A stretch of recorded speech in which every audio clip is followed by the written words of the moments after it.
السلام علیکم viewers, ever گرو novel میں خوش آمدید جو تو ویورز آج ہمیں سٹارٹ کرنا ہے نیو ناول۔ اس سے پہلے اگر آپ نے میرے چینل کو سبسکرائب نہیں کیا، میرے چینل کو کر دیں سبسکرائب اور ساتھ میں بیل آئیکن کے بٹن کو کر دیں پریس، تاکہ آنے والی ہر نئی ویڈیو بر وقت آپ کو ملتی رہے، اور اپنی رائے کمنٹ باکس میں لازمی دیجیے گا۔ جی تو سٹارٹ کرتے ہیں ناول کا ہمراہ کریں۔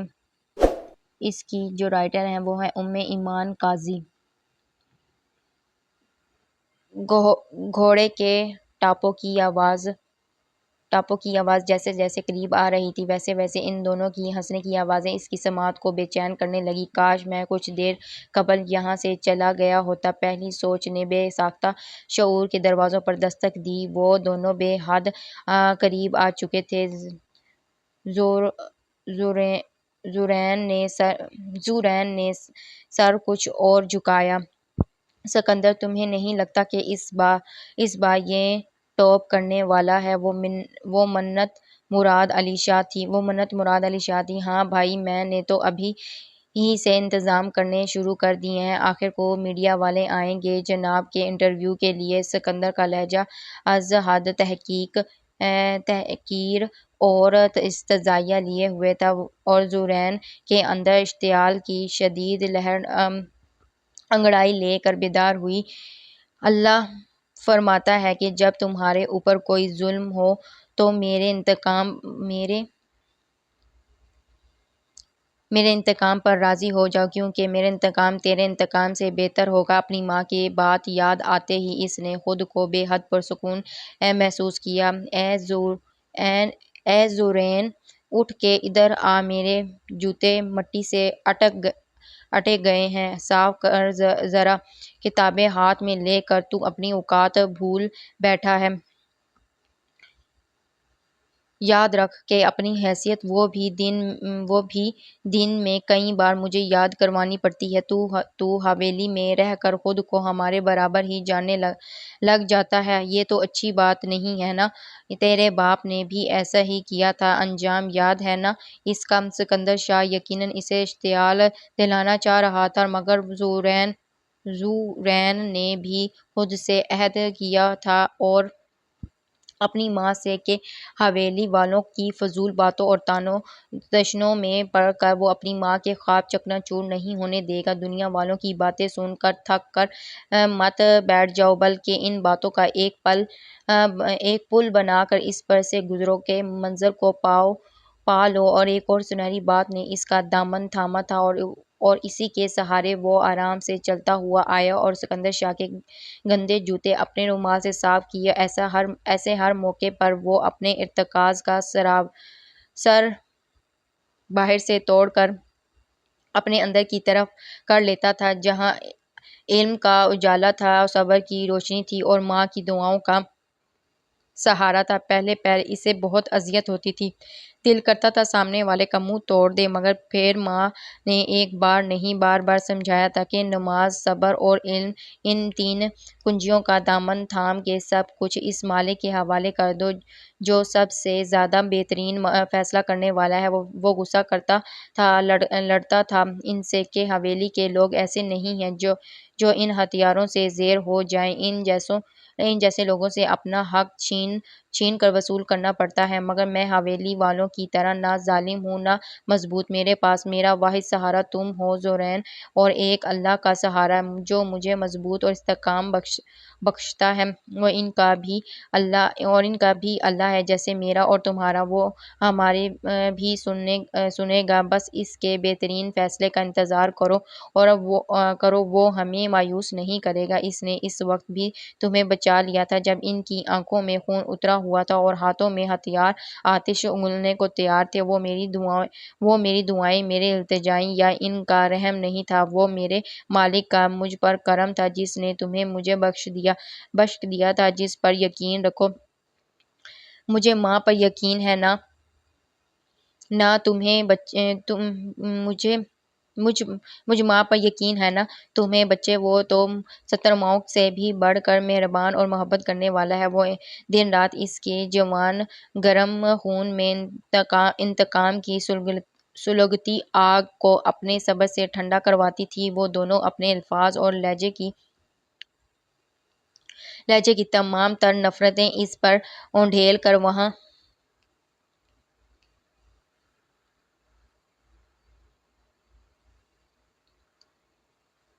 سے جا چکے تھے۔ زورین نے اپنی کتابیں جھاڑ کر اٹھائیں اور وہاں سے اٹھ آیا کہ جانوروں کو چارہ پانی سے لے کر دودھ نکالنے کی تمام ذمہ داری عرصہ دراز سے اس کے سپرد تھی۔ ارم سے خاقان شاہ کی شادی اس محبت کا نتیجہ تھی جو ان جیسے امیر زادے منہ کا ذائقہ بدلنے کے لیے عموماً کرنا اپنا حق سمجھتے ہیں۔ ایسی تو نہ جانے کتنی ان کی زندگیوں میں آئیں اور چلی بھی گئی تھیں کہ ان کو اپنے نفس کی تسکین چاہیے ہوتی تھی اور دوسرا فریقین کو دولت، مگر ارم ان عورتوں میں سے ہرگز نہیں تھی۔ اس کا تعلق کسی اچھی جگہ سے تو نہیں تھا مگر خون یقیناً کسی شریف خاندان کا تھا جو اس نے محبت اور دولت کے بجائے عزت کو ترجیح دی تھی۔ خاقان شاہ نے تھوڑے سے پس پیش کے بعد ان کے نام نہاد ماں کو اس کی پوری قیمت ادا کی اور نکاح کر شہر میں ایک چھوٹا سا گھر لے دیا تھا، مگر اس نکاح کے ساتھ اس کی کچھ شرائط بھی تھیں کیونکہ اس کے گاؤں میں ایک خاندانی بیوی اور بچے موجود ہیں، اسی لیے اسے شادی کی ضرورت نہیں تھی۔ صرف ارم کی خواہش کا نتیجہ تھی تو یہ شادی تا عمر خفیہ ہی رہے گی۔ دوسرے ان کی خاندان میں کسی بھی غیر خاندان ان کی عورت سے نہ تو شادی کی جاتی ہے اور نہ ہی اولاد پیدا کی جاتی ہے۔ بالفرض ایسا ہو بھی جائے تو اس بچے کو خاندان والے کبھی قبول ہی نہیں کرتے۔ ارم جو پہلے پہل صرف عزت کی خواہش مند تھی اور اس غلیظ ماحول سے نکلنا چاہتی تھی جہاں عزت زندگی گزارنے کی آخری ترجیحات میں بھی کہیں نہ تھی، خاقان شاہ کی ہر بات کو مان کر خوشی سے اپنی ایک نئی زندگی بسانے کو چلی آئی تھی۔ شاباش میرے شیر، شاباش، زورین نے اذلان کو گلے سے لگاتے ہوئے کہا۔ فرط جذبات سے اس کا چہرہ سرخ ہو رہا تھا، آنکھوں میں آنسو تھے۔ یہی حالات خدیجہ کے تھے۔ وہ بار بار دوپٹے سے اپنے آنسو صاف کرتی تھی۔ اذلان نے میڈیکل کا انٹری ٹیسٹ اعزازی نمبروں سے پاس کر لیا تھا اور اماں کہیں ماموں یہ نہ کہیں کہ بس اب اتنی ہی تعلیم کافی ہے، گھر پر رہ کر بھائی کے ساتھ زمینوں کا کام سنبھالو۔ 5 سال پہلے انہوں نے بھائی کے ساتھ بھی تو ایسا ہی کیا تھا۔ یہ لوگ کب کسی کو خود سے آگے بڑھتا دیکھ سکتے ہیں؟ خصوصاً ہمیں کہ تعلیم ہمیں اتنا شعور نہ دے دے کہ حق مانگنے کھڑے ہو جائیں۔ نہیں جانتے کہ تعلیم نے زندگی اور حالات کو بدلنے کا ہنر ہمیں شعور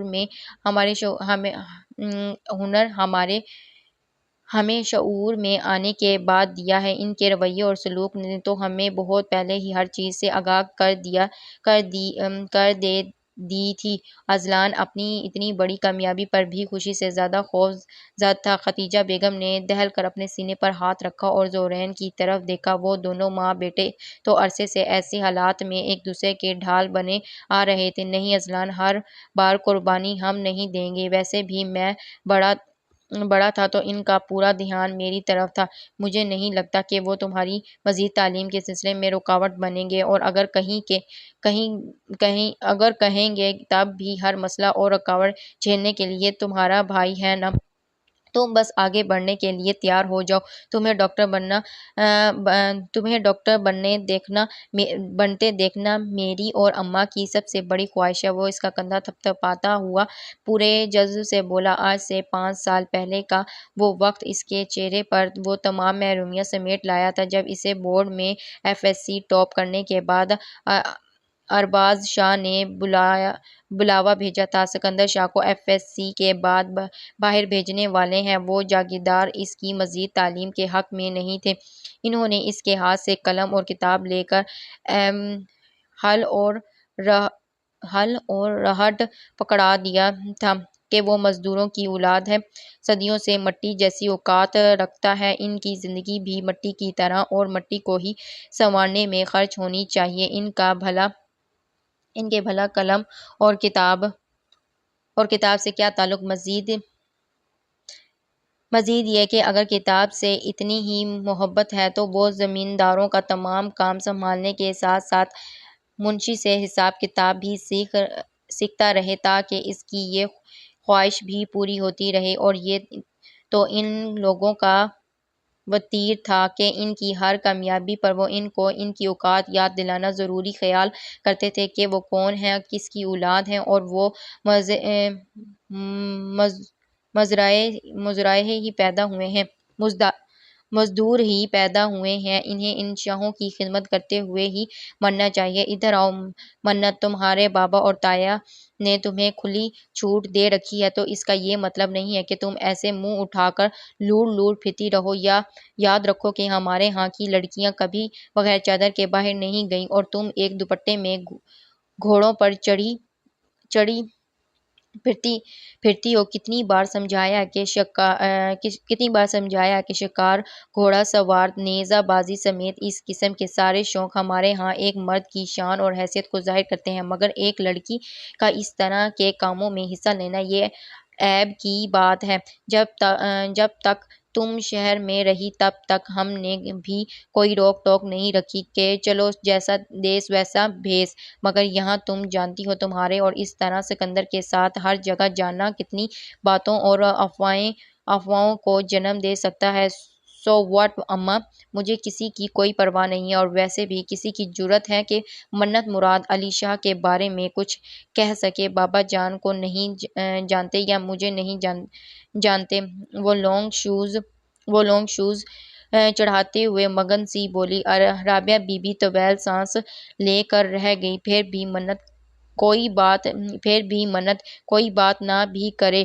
بچے تم خود سوچو، تمہاری ہونے والی ساس تمہاری تائی بھی ہیں اور خالہ بھی ہیں، وہ مجھ سے بڑھ کر تمہیں چاہتی ہیں، مگر اپنی بہو کے لیے ہر عورت نے ایک خاکہ تراش رکھا ہوتا ہے۔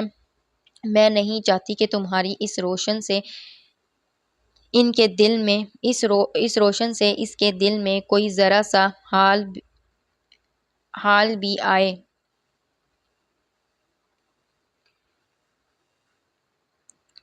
ارے اماں، تائی کی تو مجھ میں جان ہے، وہ تو مینا کہتی ہیں مجھے اپنے گھر کی۔ ابھی جب میں نے سکندر کے ساتھ شکار پر جانے کا بتایا تو انہوں نے مجھے گلے سے لگا کر میرا ہاتھ چوما اور باقاعدہ دعا دی۔ ایک آپ ہیں جنہوں نے کبھی اکلوتی بیٹی کے لاڈ نہیں اٹھائے، بس ہر وقت کچھ نہ کچھ سمجھاتی ہی رہتی ہیں۔ مجھے تائی کے بجائے آپ اپنی ساس لگتی ہیں۔ پاؤچ اٹھا کر اس میں سیل فون کی موجودگی چیک کرتی وہ بڑبڑاتے باہر نکل گئی۔ جھلی نہ ہو تو بھلا ایک ماں سے زیادہ کون اپنے بچوں کا سگا ہو سکتا ہے؟ نذیرہ کو آواز دیتی وہ باہر چلی گئیں۔ ویسے اتنا ایٹیٹیوڈ کس بات کا ہے تمہیں؟ ہاں، ایک شکل ہی ذرا بہتر ہے، باقی نہ دولت، نہ بیک گراؤنڈ، نہ تعلیم، نہ خاندان۔ گھوڑے کے ارد گرد ٹہلتے ہوئے وہ دوسرے گھوڑے کی ناز برداریوں میں مصروف زورین سے مخاطب تھی، جس کا انداز ایسا ہوتا تھا کہ اسے اور سکندر کو آگ ہی لگا دیتا تھا۔ اگرچہ اس نے اپنے کام میں کبھی کوتاہی نہ کی تھی، نہ کبھی کسی سے بدتمیزی سے پیش آتا تھا۔ ہاں، غیر ضروری خوشامد اور چاپلوسیوں جو حویلی کے لوگ اپنے ارد گرد دیکھنے کے عادی تھے، اس سے اجتناب برتتا تھا۔ بڑوں سے لے کر حویلی کے چھوٹوں تک کے لیے اس کا ایک ہی انداز تھا، چپ چاپ حکم بجا لانا، اور اگر سامنا ہو جاتا تو زبانی سلام کر وہاں سے ہٹ جاتا۔ اسے نہ تو باقی لوگوں کی طرح شاہوں کے آگے جھک کر روزی روٹی کے لیے گڑگڑانا منظور تھا، نہ ہی ان کی خوشنودی کے لیے ان کے سامنے سر جھکا کر ہاتھ باندھے کھڑے رہنا، کیونکہ ایک بات پر تو اس کا یقین پختہ تھا کہ درخت سے پتا ٹوٹ کر نیچے گرنے سے لے کر انسان کی روزی، صحت اور زندگی کے ہر ایک کام کی ڈور اس مالک و مختار کے ہاتھ میں ہے جو سارے جہان کا مالک ہے۔ یہی بے نیازی سکندر شاہ کو بھڑکا دیتی۔ وہ جان بوجھ کر اس سے بہت سے ایسے کام بھی لے جاتا تھا جو زورین کی فطرت اور عزت نفس کے منافی ہوتے اور کچھ عرصے سے منت مراد علی شاہ بھی اس کام میں سکندر شاہ کے پیش تھی۔ بی بی میں نے تو اپنے مالک کا ہمیشہ خود کو ایک انسان اور پھر ایک مسلمان بننے پر شکر ادا کیا ہے۔ باقی یہ خاندان، نسب اور ذات پات تو اس نے ہماری پہچان کا ذریعہ بنائے ہیں۔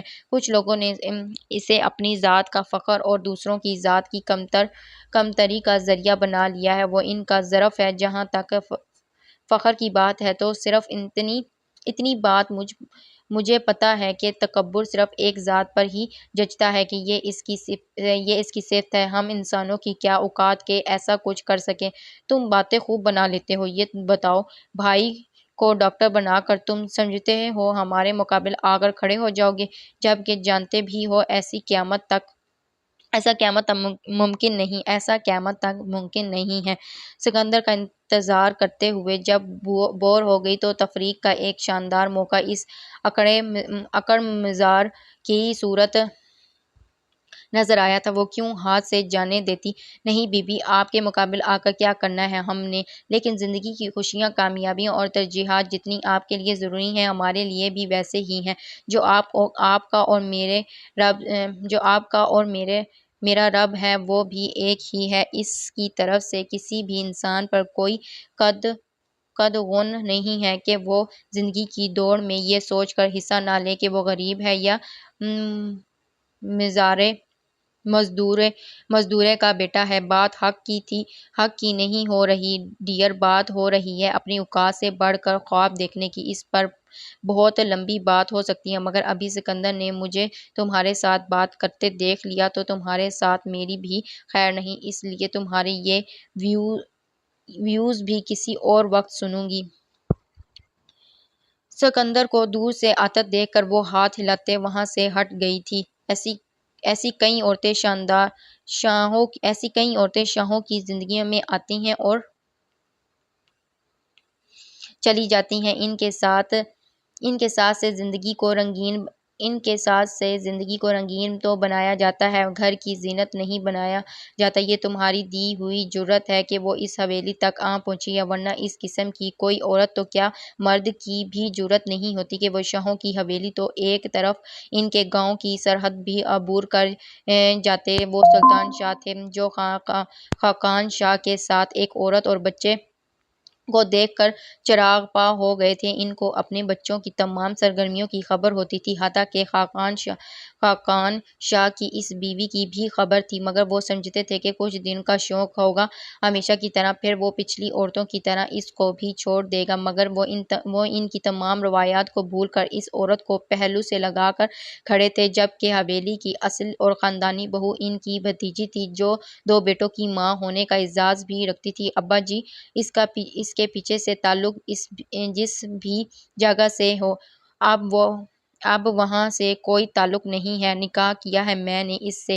اور اب تو یہ میری بچی کی ماں بھی ہے۔ اس حویلی نے تو کبھی روزی کی تلاش میں آنے والوں کو بھی کبھی مایوس نہیں کیا۔ یہ تو پھر آپ کی بہو ہے، مقام اور حیثیت بھلے نہ دیں، عزت ہی دے دیں۔ اور ہم شاہوں کا کب شیوا ہے کہ ساحل کو خالی ہاتھ لوٹائیں۔ ارم پر ایک نظر ڈال کر وہ باپ کے روبرو آن کھڑے ہوئے۔ اور خاقان، تجھے نہیں پتہ کہ اس حویلی میں تو ملازم بھی نسب دیکھ کر رکھے جاتے ہیں؟ تو نے ایک بغیر نام و نشان کی عورت کو اپنی بیوی بھی بنا لیا اور بچے کی ماں بھی۔ شادی ہی کرنی تھی تو مجھے بتاتے، میں کسی اعلیٰ گھرانے کی عورت سے ایک چھوڑ 2 نکاح کروا دیتا۔ وہ اب بھی غرور اور تکبر کی اس سیڑھی پر کھڑے تھے۔ ابا، اب میں اس کو چھوڑ نہیں سکتا۔ آپ نے باقی چیزوں کی طرح قول نبھانا بھی تو سکھایا ہے نا مجھے، پھر جیسے بھی سہی اس بچی کی رگوں میں میرا خون ہے، کیسے دربدر کے لیے چھوڑ سکتا ہوں؟ یہی ایک سنگین غلطی ہے تمہاری خاقان شاہ، جو مجھے کوئی انتہائی قدم اٹھانے سے روک رہی ہے۔ اس عورت کو سرونٹ کوارٹر میں جگہ دے دو، مگر اسے سمجھا دینا کہ اپنی اوقات نہیں بھولے گی، کیونکہ اس حویلی کی اصلی بہو اور میرے وارثوں کی ماں میری بھتیجی ہے۔ اسی لیے آئندہ مزید اولاد کا سوچنا بھی اس کے لیے بدترین نتائج لے کر آئے گا۔ ان کی روحانیت بھرے حکم پر خاقان شاہ ایک طویل سانس لے کر رہ گئے، کیونکہ مہینے بھر سے وہ اپنے باپ کو اس بات کے لیے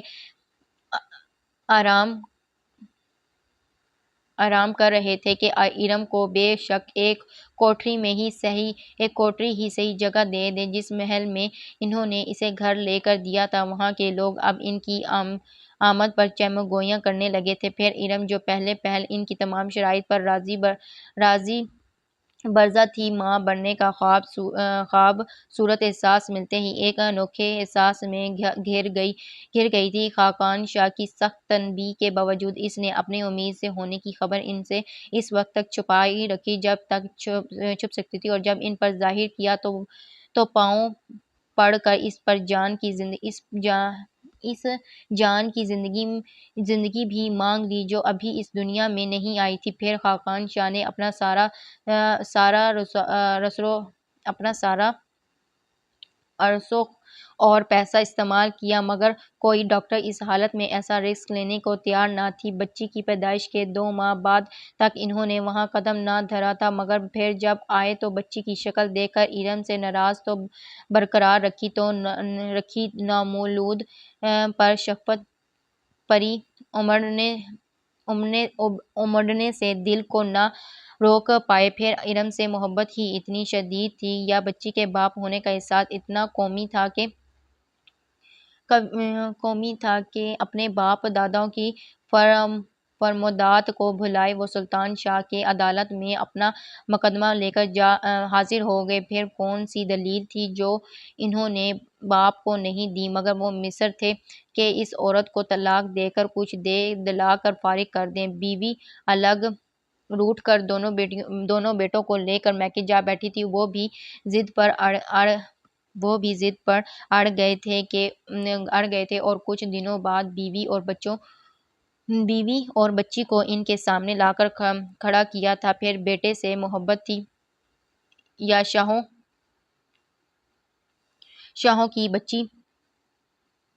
در پر رلنے کا خوف تھا کہ وہ سرونٹ کوارٹر میں ہی سہی ان ماں بچی کو جگہ دینے پر راضی ہو گئے تھے۔ اس کے بعد اپنی بھتیجی کو بھی خود ہی منا کر لائے تھے کہ جس عورت کو اپنے پاؤں کی خاک کے برابر بھی نہیں سمجھتی، اس کے حوالے سے وہ کیوں اپنی راجدھانی چھوڑ کر بیٹھی ہے۔ یہاں سے ارم کی ایک نئی اور کٹھن زندگی کا آغاز ہوا تھا۔ جی دادا سائیں بلایا آپ نے؟ مراد علی شاہ نے بڑے بھائی کے کمرے میں داخل ہو کر عرض کی۔ آؤ مراد شاہ، مانا کہ کتابوں کی دنیا کی باسی ہو، مگر باہر بھی ایک دنیا تمہارے ارد گرد بسی ہے، اس کی بھی کبھی کبھار خبر لے لیا کرو۔ انہوں نے اخبار رکھ کر میٹھا سا طنز کیا تو مراد علی شاہ مسکرائے۔ آپ کو اللہ ہمارے سر پر تا دیر سلامت رکھے دادا سائیں، آپ ہیں تو مجھے کیا ضرورت ہے کسی بھی جھمیلے میں پڑنے کی، پھر سب کچھ دیکھ تو لیتے ہیں آپ، اور یقین مانیں تو مجھ میں یہ اہلیت ہے ہی نہیں اتنے بڑے گاؤں کی سرداری سنبھالنا، سب کے دکھ سکھ مسائل دیکھنا اور حل کرنا، بس آپ کی ہی ہمت ہے، اور اللہ آپ کو ہی یہ ہمت دے رکھے۔ مجھے میری کتابیں دنیا میں ہی خوشی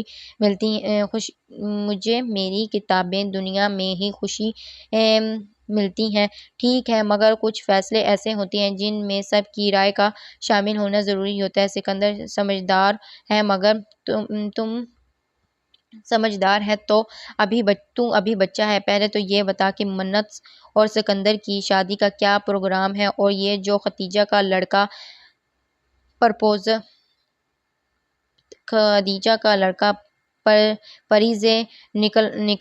پرزے نکال رہا ہے تو پھر کاٹیں اس کے پر۔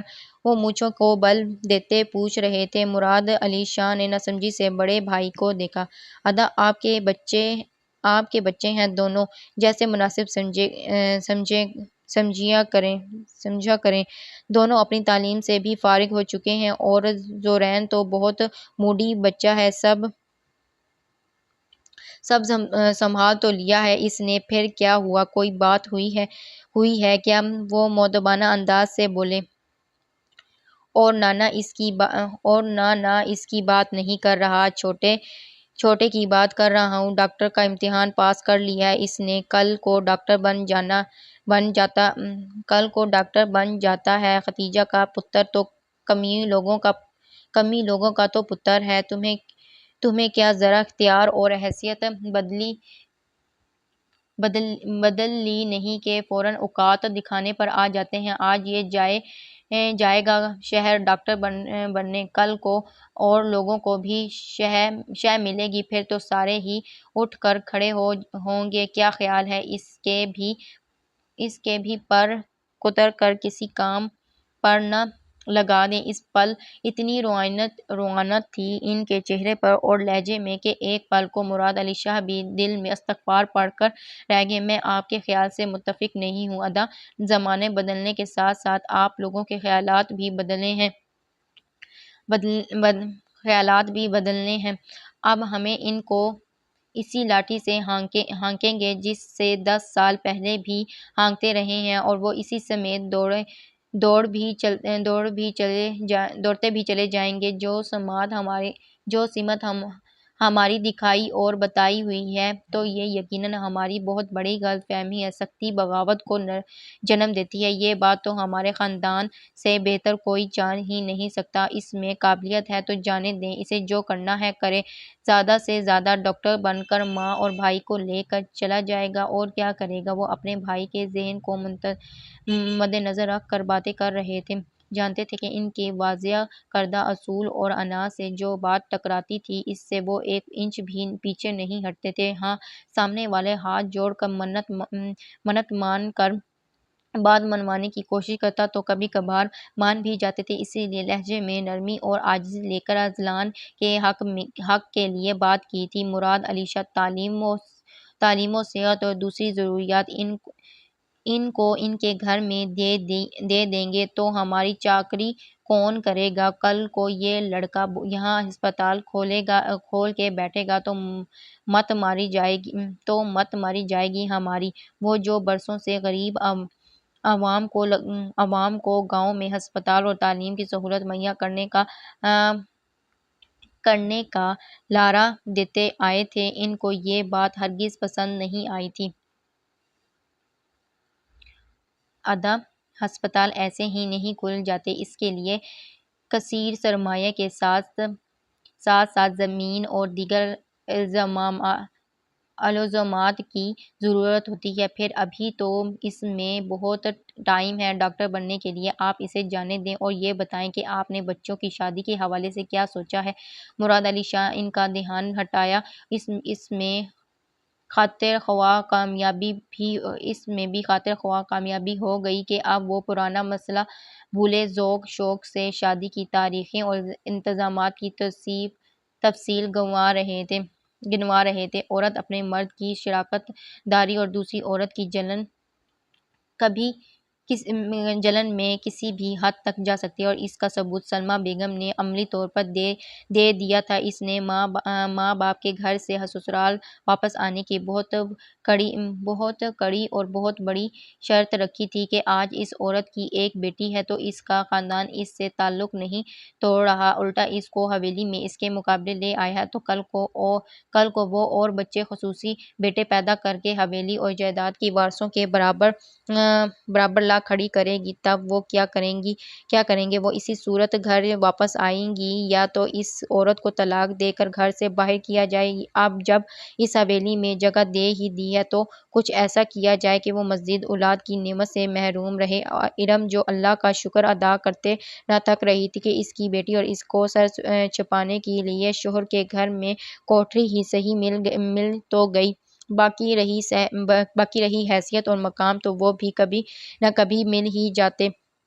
فی الوقت تو اس عزت کا حصول ہی غنیمت تھا جو اسے شہر کے اس محلے میں حاصل نہیں تھا جہاں خاقان علی شاہ اور اس سے چوری چھپے ملنے آتے اور اپنے پیچھے کئی سوال چھوڑ جاتے۔ سلمیٰ بیگم کی شرطیں سن کر دنگ رہ گئی تھی، مگر اس معاملے میں خاقان شاہ بھی اس کا ساتھ نہ دے پائے تھے۔ انہیں اپنے گھر، عزت اور بچی کے لیے باپ کی شفقت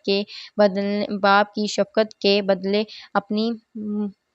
اپنی ماں کو قربان کرنا اپنی سوری یہ نا یہاں پہ مس پرنٹ ہوا ہے، قربان کرنا پڑا تھا اپنی 2 قابل اعتبار ملازماؤں اور ایک ملازم کے ہمراہ سلمیٰ بیگم، اور اس کا شہر جا کر آپریشن کروا کے آئی تھی۔ تب کہیں جا کر اس کو دوسری عورت کے اس خوف سے نجات ملی تھی جس نے کچھ عرصے سے ان کے اعصاب کو بری طرح جکڑ رکھا تھا۔ باقی رہی ارم تو ایک بے نام و نشان عورت، ان کی ایک چٹکی کی مار تھی، لیکن وہ اسے ایک باقاعدہ منصوبہ بندی سے خاقان علی شاہ کی زندگی سے دور کرنا چاہتی تھی۔ ادھر آؤ ذرا، تجھے نہیں پتا کہ ہمارے ہاں رواج نہیں ہے لڑکیوں کے اسکول جانے کا؟ تیری ماں نے نہیں بتایا تجھے؟ اسے صرف ادائیں دکھا کر مردوں کو رجانا آتا ہے۔ ابھی سے تجھے قابو نہ کیا تو نے بھی یہی لچھن دکھانے ہیں۔ آگے جا کر ننھی ختیجہ کے گلے سے انہوں نے اس کے بے دردی سے بیگ کھینچ کر وہ لڑکھڑا کر نیچے گری تھی۔ کچن میں کام کرتی ارم نے دور سے وہ منظر دیکھا تو بھاگ کر چلی آئی۔ نیچے پڑی ہوئی ختیجہ کو اٹھا کر کھڑا کیا، ماں کو سامنے پا کر پہلے وہ سہمی اور پھر اس کے گلے لگ کر پھوٹ پھوٹ کر رونا شروع کر دیا۔ سلمیٰ بیگم اب اس کو سلواتے سناتے ہوئے دھمکیاں دے رہی تھی کہ اب آئندہ اسے اسکول جاتے دیکھا تو ہاتھ پاؤں توڑ کر رکھ دوں گی۔ صرف یہی نہیں، انہوں نے اس کا زمین پر پڑا ہوا بستہ اٹھا کر تھوڑی دور جلتے تندور میں جلا کر ارم کو فاتحانہ نظروں سے دیکھا تھا، جو اب بچی کو پچکارتے لے جا رہی تھی۔ اب وہ ملازمہ کی طرف متوجہ ہو گئی تھی۔ منت کو شہر کسی سہیلی کے برتھ ڈے پر جانا تھا۔ ڈرائیور ارباز شاہ کو لے کر دوسرے گاؤں گیا تھا۔ سکندر بھی شہر کسی کام سے نکلا تھا۔ وہ اپنی فریاد لے کر باپ کے پاس آئی۔ ٹھیک ہے بچے، آپ ایسے کرو، زورین ہی بچتا ہے فی الحال جس کے ساتھ میں آپ کو بھیج سکتا ہوں، کیونکہ سکندر نہیں ہے یہاں اور اتنی لمبی ڈرائیونگ کرنے کی مجھ میں ہمت نہیں ہے۔ بہت سوچنے کے بعد انہوں نے کتاب بند کر ٹیبل پر رکھی اور سامنے منہ بنا کر کھڑی لاڈلی بیٹی کو دیکھا۔ ایک تو یہ بندہ مجھے زہر لگتا ہے اور آپ کو پتہ نہیں کون سی بات اس کی پسند ہے۔ تایا جی اس کو صحیح کس کے رکھتے ہیں، پتہ نہیں۔ پتہ بھی ہے، اس نے مجھ سے کہا کہ جس طرح آپ کا حق ہے تعلیم حاصل کرنے پر، اسی طرح مجھ پر بھی کوئی پابندی اس منہ زور سیلاب کو نہیں روک سکتی جو علم کے حصول کے لیے بندہ توڑنے کو میرے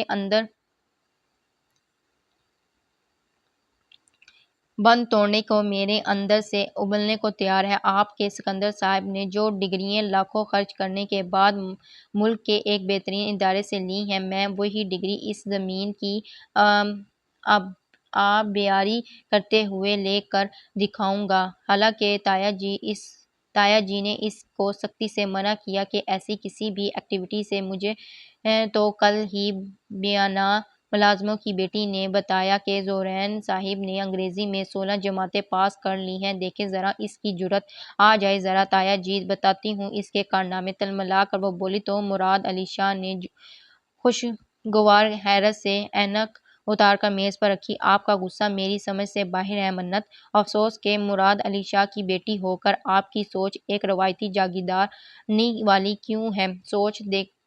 سورج دیکھا ہے نا کسی کی روشنی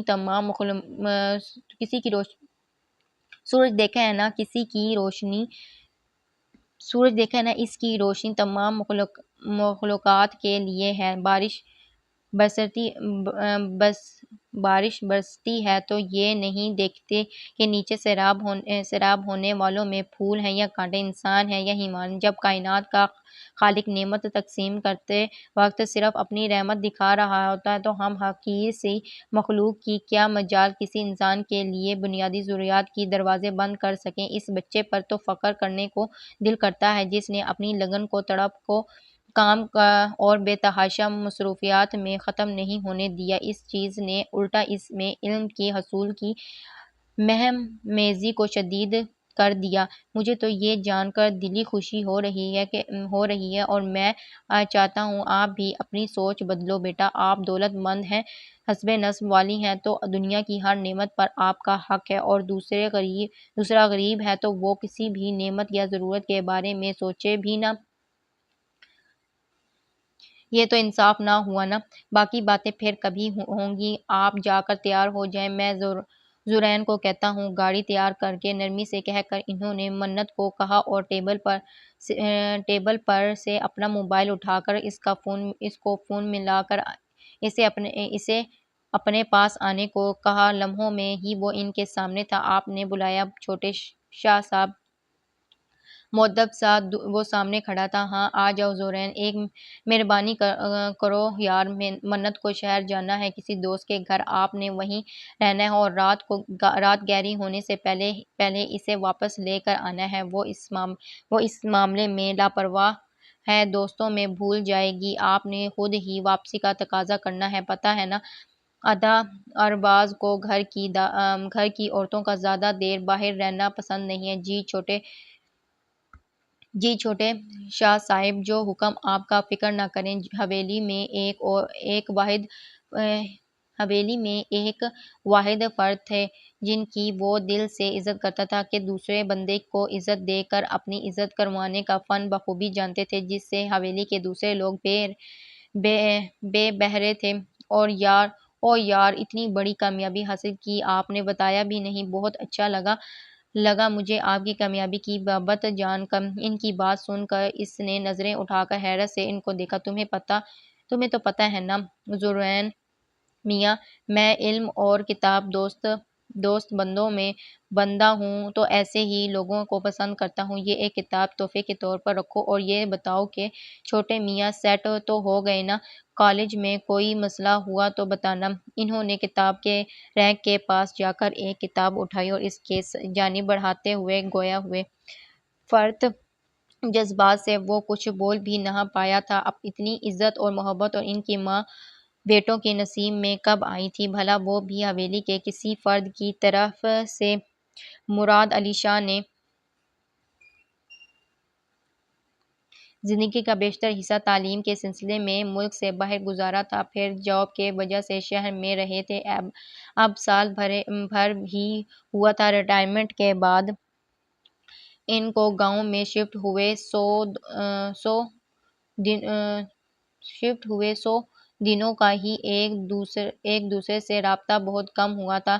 زرین تو ان سے متاثر تھا ہی، اب گرویدہ بھی ہو چلا تھا، جبکہ مراد علی شاہ کے لیے کسی بھی موجودہ دور کے نوجوان کی ایسی زندگی خاصی متاثر کرنے والی تھی، جس کے پاس آگے بڑھنے کے لیے صرف ماں کی دعائیں تھیں اور بے حد کٹھن زندگی، مگر اس میں بھی وہ اپنے بھائی کے لیے ہر قسم کے حالات سے نبردار آزما تھا۔ وہ اب عاجزی سے ان کو بتا رہا تھا کہ اذلان بالکل ٹھیک ہے اور شہر میں سیٹ ہے، اسے کسی قسم کی کوئی مالی معاونت نہیں بلکہ دعائیں چاہیے۔ وہ تمہارے ساتھ ہی ہیں، برخوردار۔ اللہ تعالیٰ تمہیں تمہارے مقصد میں کامیاب کرے اور ہزار خوشیاں دکھائے۔ اب جلدی سے گاڑی نکالو ورنہ وہ میڈم غصے میں تو ایسی بلی بن جاتی ہے جس کے غصے سے میں خود بھی ڈرتا ہوں، انہوں نے خوشگوار لہجے میں کہا تو ایک بھولی بصری مسکراہٹ اور زرین کے لبوں پر بھی لمحے بھر کو جھلک کر دکھا کر غائب ہو گئی اور وہ واپس مڑ گیا۔ امیر لوگ اتنے سنگ دل اور ظالم کیسے ہو سکتے ہیں؟ میں تو ایک پرندے کو بھی زخمی دیکھ لوں تو راتوں کی نیند اور دن کا چین اس وقت تک واپس نہیں آتا جب تک اسے دوبارہ سے آزاد فضا میں چہچہاتا ہوا اڑتا نہ دیکھ لوں، اور یہاں ہر روز احساسات کی تذلیل تو ہوتی ہی ہے، جسمانی سزا کے بغیر بھی کوئی دن تمام نہیں ہوتا۔ دور فضاؤں میں غیر مرئی نقطے کو تکتی وہ اداسی سے بولی، اس کے لہجے کی زردی سرسوں کے لہراتے فصل کو اور پیلا کر گئی تھی۔ کس کو مارا پھر؟ اماں کو گویا تجھے اس سے کیا فرق پڑتا ہے میرو؟ مقصد تو اذیت دینا ہی ہے میرو، مقصد تو اذیت ہی دینا ہے نا مجھے اور اماں کو، کبھی میں نشانہ بن جاتی ہوں تو کبھی وہ، مگر میرا دل کرتا ہے اس ظالم عورت کے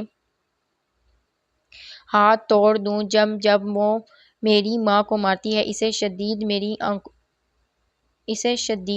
میری آنکھوں میں چبھی بغاوت نظر آتی ہے، تب ہی اماں کو زیادہ تکلیف دیتی ہیں تاکہ مجھے تکلیف ہو۔ کیا عزت پانے کی خواہش اتنی بڑی تھی کہ اس کی سزا وہ عورت آج تک بھگت رہی ہے؟ کیا ہماری چوٹیاں جتنی بھی حیثیت نہیں جس کو پاؤں تلے روننے سے پہلے انسان بھی ایک لمحے سوچتا ہے، یا ہمیں انسان سمجھتے ہی نہیں ہیں یہ لوگ؟ پتہ ہے تمہیں ختیجہ کے کیسے پتہ چلے گا کہ کون کتنا قیمتی ہے؟ میرو نے جھک کر اس کا چہرہ دیکھا اور دو آنسو ٹوٹ کر ختیجہ کے ہاتھوں کی پشت پر آن گرے۔ جس انسان میں جس قدر احساس ہے دوسرے کا، وہ اس قدر قیمت ہے۔ میں تجھے کتابیں لا کر دیتی ہوں نا، ان سے دوستی کر لے، ان سے اپنا دکھ بانٹ کر، یقین کر اللہ سب دیکھ رہا ہے، بس ان کو ڈھیل دے رہا ہے۔ وہ اپنی پرونیت میں سے تمہاری کمزوری جان کر تمہیں دبا رہے ہیں۔ نماز اور صبر سے مدد کی امید رکھ، جہاں اندھیری رات ہے وہاں روشن صبح بھی تو ہے نا۔ بس تھوڑا دن اور انتظار کر، جیسے ہی مجھے شہر میں کوئی کام ملتا ہے میں تجھے یہاں سے لے جاؤں گا، اماں کو بھی اپنے ساتھ رکھیں گے، اور ہمیشہ کی طرح اس بار بھی۔ میرو نے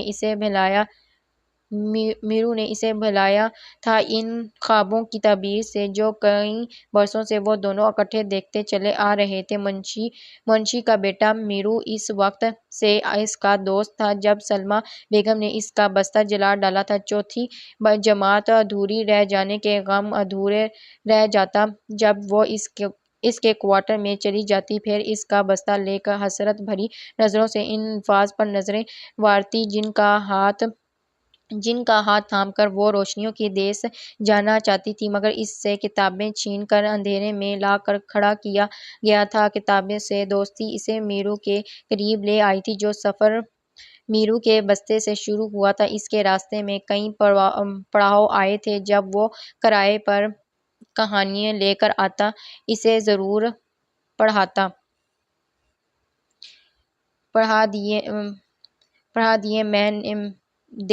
دے میں ملنے والا اخبار جو پکوڑے رکھنے کے لیے استعمال ہوتے، ان کو پڑھ کر ختیجہ کی پیاس اور بڑھتی۔ پھر وہ جب جب شہر جاتا اس کے لیے ڈھونڈ ڈھونڈ کر پرانے رسالے، میگزین اور کتابیں لانے لگا، جن کو وہ دوپٹے میں چھپا کر اپنے کچے آنگن میں لے آتی اور لانٹین کی روشنی میں پڑھتی۔ سلمیٰ بیگم کے ساتھ اب اس سے ادا ارباز سے بڑی خوف آتا تھا، جس نے باپ کی وفات کے بعد گاؤں کی باغ دوڑ تو سنبھالی ہی تھی، ان پر بھی زندگی کا دائرہ حیات مزید تنگ کر دیا تھا۔ پہلی بار اس نے جب اسے ادا کہا تو ایک تھپڑ اس کے گال کو سرخ کر گیا تھا۔ خبردار، جو آئندہ مجھے ادا کہا، تم میرے باپ کی ماضی میں کی گئی ایک غلطی کے سوا ہمارے لیے کوئی اہمیت نہیں رکھتی۔ اگر تم ماں بیٹی کو اس گھر سے دھکے مار کر نہیں نکال رہا تو اس کے لیے میرے باپ کو دعا دو، جس کو مرتے وقت بھی تمہارا غم ستاتا رہا تھا۔ اس کا مطلب یہ ہرگز نہیں ہے کہ تم اپنے آپ کو ہمارے برابر سمجھو، جس خاندان کا حصہ سمجھو، اس خاندان کا حصہ سمجھو۔ جیسے باقی ملازم پکارتے ہیں ویسے ہی تم پکارو گی مجھے، اور تمہاری ماں بھی۔ بڑے شاہ صاحب روحانیت سے بھرے لہجے نے ایک لمحے میں اس کی حقیقت سے روشنوا کروا دیا تھا جسے وہ پہلے نہیں جانتی تھی۔ سرخ گال پر ہاتھ رکھے وہ اپنے کچے مکان کی طرف بھاگ آئی تھی۔ ہر بار مار کھانے پر وہ میرو کی طرف لپکتی تھی یا میلے کپڑے میں باندھ کر رکھی گئی ان کتابوں کی طرف، جن میں لکھے الفاظ اور باتیں وقتی طور پر ہی صحیح اس کے زخموں پر مرہم رکھ دیتی تھی، کیونکہ ماں تو حویلی کے کاموں میں اتنی مصروف ہوتی اس کے پاس ختیجہ کے لیے وقت ہی نہیں بچتا تھا۔ اس کا بخار اور کھانسی زور پکڑ گئی تھی، مگر کسی کے پاس اس کے لیے فرصت یا روپے نہیں تھے کہ شہر نہ سہی گاؤں کے ڈسپنسری سے وقتی طور پر دوائی ہی لے آئے، یہاں بھی میرو ہی کام آیا تھا۔ خدیجہ کے ذکر کرنے پر ڈسپنسری کی وقتی دوائیاں تو لے آیا تھا، مگر تاکید کی تھی کہ جو علامات بیماری کی اس نے ڈسپنسری کو بتائی تھی، ان کو سن کر اس نے دوائی تو دے دی تھی، ساتھ ہی کہا تھا کہ شہر جا کر تفصیلی چیک اپ کروا آئے اور کچھ ٹیسٹ بھی۔ اوڑھنی میں دعائیں چھپا کر جاتی خدیجہ تلخی سے مسکرا دی تھی۔ اندر آ جاؤ چھوٹے شاہ صاحب۔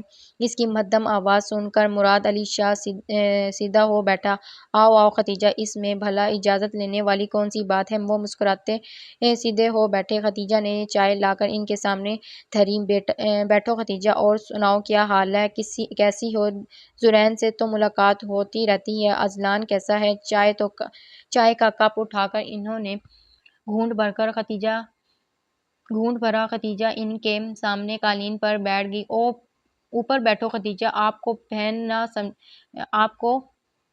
بہن نہ سمجھوں تب بھی عورت کا بہت مقام ہے میرے دل میں۔ میں اپنے سامنے ہاتھ جوڑے اور زمین پر بیٹھی ملازم بھی پسند نہیں کرتا۔ آپ کا تعلق تو پھر بھی حویلی سے ہی ہے۔ یہ حویلی اور اس کے مکین مانے یا نہ مانے، یہ ایک اٹل حقیقت ہے۔ اسے سامنے قالین پر بیٹھا دیکھ کر وہ بے حد سنجیدہ ہوئے۔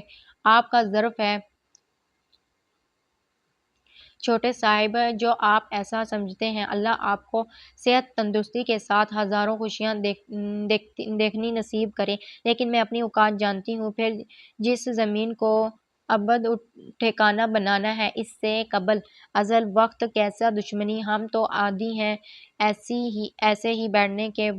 میں بہت دنوں سے یہ پیسے لے کر آ رہی ہوں کہ آپ سے ملنے کی سبیل بنے تو واپس کر دوں۔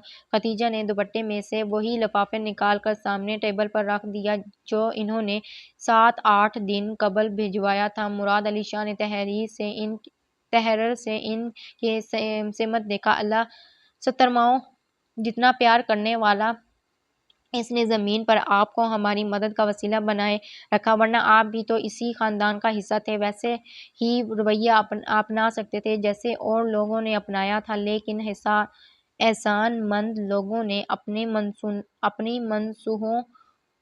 منصوبوں اور مشکلوں میں ہی نہیں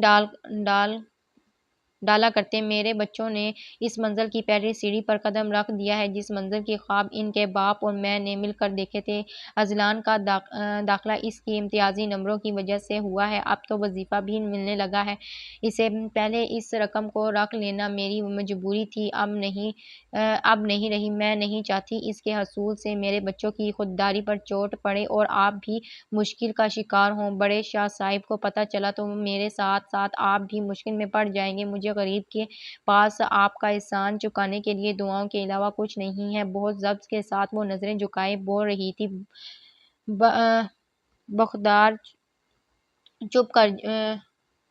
باخدا چپ کر جائیں خدیجہ، تاثر سے گھرے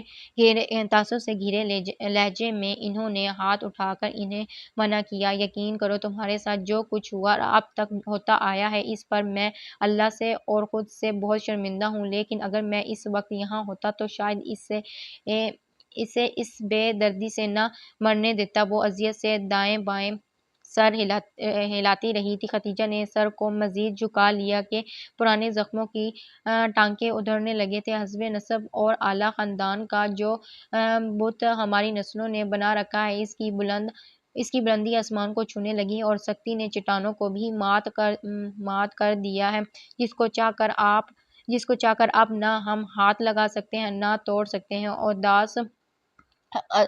اداس حقیقت کو اس بت کے زم میں نہیں مانتے، مگر تم سے ہمارا خاندان کا رشتہ ہے، اس کو کوئی جھٹلا نہیں سکتا۔ ایسے ہی اس جائیداد میں بھی جیسے ہم حصے دار ہیں ویسے ہی تم بھی ہو۔ مجھے آج تک یہ پتہ ہی نہیں چلا سکا کہ میں ان جان لیوا روایتوں سے محبت کرتا ہوں یا بھائی کے وضع کردہ اصولوں سے خوف زدہ ہوں کہ آج تک تمہارے حق میں صرف بولا ہی ہوں، کوئی ٹھوس الزام اٹھانے سے گریز کیا۔ یہ نہ ہو میری ہمدردی کی سزا بھی تمہارے اور تمہارے بچوں کے کھاتے میں درج کر دی جائے۔ یہ رقم جو میں تمہیں بھیجتا ہوں تم اسے کہیں زیادہ کی حقدار ہو، اسے میری طرف سے اس کفارے کی ایک ادنی کوشش سمجھ کے رکھ لیا کرو جو تمہارے اوپر ہونے والے ظلم کو دیکھ کر بھی چشم پوشی کی ہے، یا یہ سمجھ کر قبول کر لیا کرو ہو سکتا ہے اس سے تمہارے اس بد نصیب بھائی کی ضمیر پر پڑا بوجھ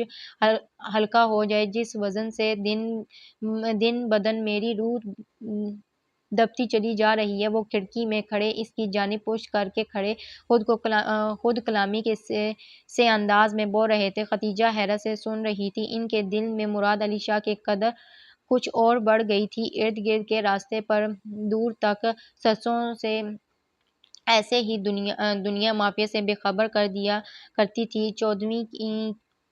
چودھریوں کی بیٹی ہونے کی وجہ سے اسے یہ خوف ہرگز نہیں ہوتا تھا کہ یہ طویل راستہ وہ اکیلی طے کر رہی ہے تو اس کو کسی قسم کا کوئی ڈر یا خوف ہو۔ وہ اپنی خالہ کے گھر سے واپس آ رہی تھی۔ انہوں نے تو کہا تھا کہ وہ اسے گاڑی پر بھجواتی ہیں، مگر اس نے کہا کہ ایسے موسم میں اسے پیدل چلنا بے حد پسند ہے۔ جب فروری کے نرم گرم دھوپ میں وہ تاخیر نگاہیں پھیلی سرسوں کو دیکھتی، کبھی کبھار پیلے پھولوں کو توڑ کر چھوٹا سا گلدستہ بناتی، ایسے ہی دو ڈھائی کلومیٹر فاصلہ طے ہو جاتا، پتہ ہی نہیں چلتا تھا۔ تاہم خالہ نے ملازموں کی 11-12 سالہ بیٹی کو ساتھ ہمراہ کر دیا تھا کہ اکیلی نہ جائے۔ میرا بس چلے تو نوری تو اس منظر اور موسم کو قید کر کر رکھ لوں، پھر جب دل کرے اسے آزاد کر کر دوبارہ سے اپنی زندگی کا حصہ بنا لوں۔ آہستہ چلتے ہوئے اس نے کہا تو نوری نے عجیب سی نظروں سے اپنی مالکن کی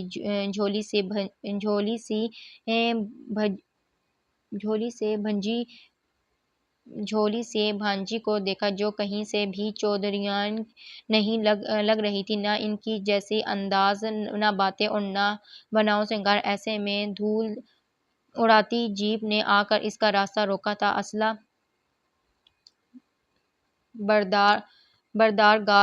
بردار غار کے ہمراہ وہ سکندر شاہ تھا، دوسرے گاؤں کے سردار کا اکلوتا اور بھڑکا ہوا چشم چراغ۔ چودھری کامران کی بہن ہے نا تو؟ بچپن میں تو بڑی عجیب سی ہوتی تھی، کالی لمبی تاریک جیسی، اب تو عجیب ہی روپ نکالا ہے تو نے۔ کالی چادر کو وہ ماتھے سے مزید نیچے کھینچ لائی اور سائیڈ سے گزرنے لگی۔ جب وہ گاڑی سے نکل کر تیزی سے اس کے سامنے آیا تھا، وہ ایک پل کو ٹھٹک کر پھر آگے جانے لگی کہ ایک تو اس کی شہرت ایسی تھی کہ لڑکیاں بالیاں اس کا ذکر سن کر کانوں کو ہاتھ لگاتی تھیں، دوسرا پنجاب کے اس دور افطار گاؤں میں لڑکے اور لڑکیاں کا ساتھ کھڑے ہونا بھی کئی افواہیں کو جنم دیتا تھا۔ بعض دفعہ اس معمولی بات کی بہت سنگین سزا فریقین کو بھگتنی پڑتی تھی۔ اب تو کچھ عرصے سے یہاں یہ رواج چل نکلا تھا کہ دشمنی کی آگ میں جلتے یہ کسی سازش کی ذہن کا کارنامہ تھا کہ کسی طرح کچھ ذمہ دار افراد کے سامنے سازشوں کا کھیل رچا کر لڑکا لڑکی کے ساتھ کھڑے ہونا یا باتیں کرنا دکھا دیا جاتا تھا، مگر اس چنگاری کی آگ خاندانوں کو بھسم کر دینے والی ہوتی تھی۔ ایسے ہی ایک واقعہ گزشتہ دنوں ہوا تھا کہ لڑکا اور لڑکی ایک دو بار راہ چلتے بات چیت تو انجانے کسی وجہ سے ہوئی تھی، مگر غیرت کے نام پر لڑکی کو مار دیا گیا تھا اور لڑکے کو گاؤں بدر کر دیا گیا تھا۔ یہ واقعہ یاد آتے ہی وہ جھرجھری لے کر آگے بڑھنے لگی تھی جب اس کا بازو اس مرد کی گرفت میں آیا تھا۔ میرا راستہ چھوڑو شاہ، ورنہ میرا بھائی تمہیں زندہ نہیں چھوڑے گا۔ اس نے بے خوفی سے اپنا بازو چھڑوایا، منہ پھاڑ کے وہ ہنستا چلا گیا تھا۔ ہاں ہاں، تمہارا بھائی کوئی بھی خوبصورت لڑکی اس کی نظر سے بچ نہیں سکتی۔ کبھی یہ تو بتایا ہی نہیں کہ اپنے گھر میں بھی ایک ہیرا چھپا رکھا ہے۔ معنی خیزی سے اس کی ناک کی چمکتی لوگوں کو دیکھ کر وہ بولا، تم جیسا برا تم جیسا برا تو پھر بھی نہیں ہے شاہ، دشمنی کو صرف مردوں تک نبھاتا ہے، تم نے تو عورت جیسی کمزور مخلوق کو بھی اس دشمنی میں گھسیٹ ڈالا، اب اپنے برے انجام کے لیے تیار رہنا، جانتے ہی ہوگے کہ چودھری دوستوں کا دوست ہے اور دشمنی بھی آخری حد تک جا کر نبھاتا ہے۔ تنفر سے کہتی وہ نوری کا ہاتھ پکڑ کر وہاں سے نکلتی چلی گئی تھی۔ جو بھی تھا چودھری کی بہن کی جیت داری سکندر شاہ کو بڑی پسند آئی تھی، کل ہی تو اس کا شکار چودھری نے ہتھیایا تھا، آج اسے اس بے عزتی کا بدلہ لینے کا موقع مل گیا تھا۔ وہ تو ابا کی ہدایت کا خیال آ گیا تھا کہ وہ چودھریوں کے ساتھ کھلا دشمنی نہ کرنا، عورت کے سلسلے میں تو کبھی بھی نہیں۔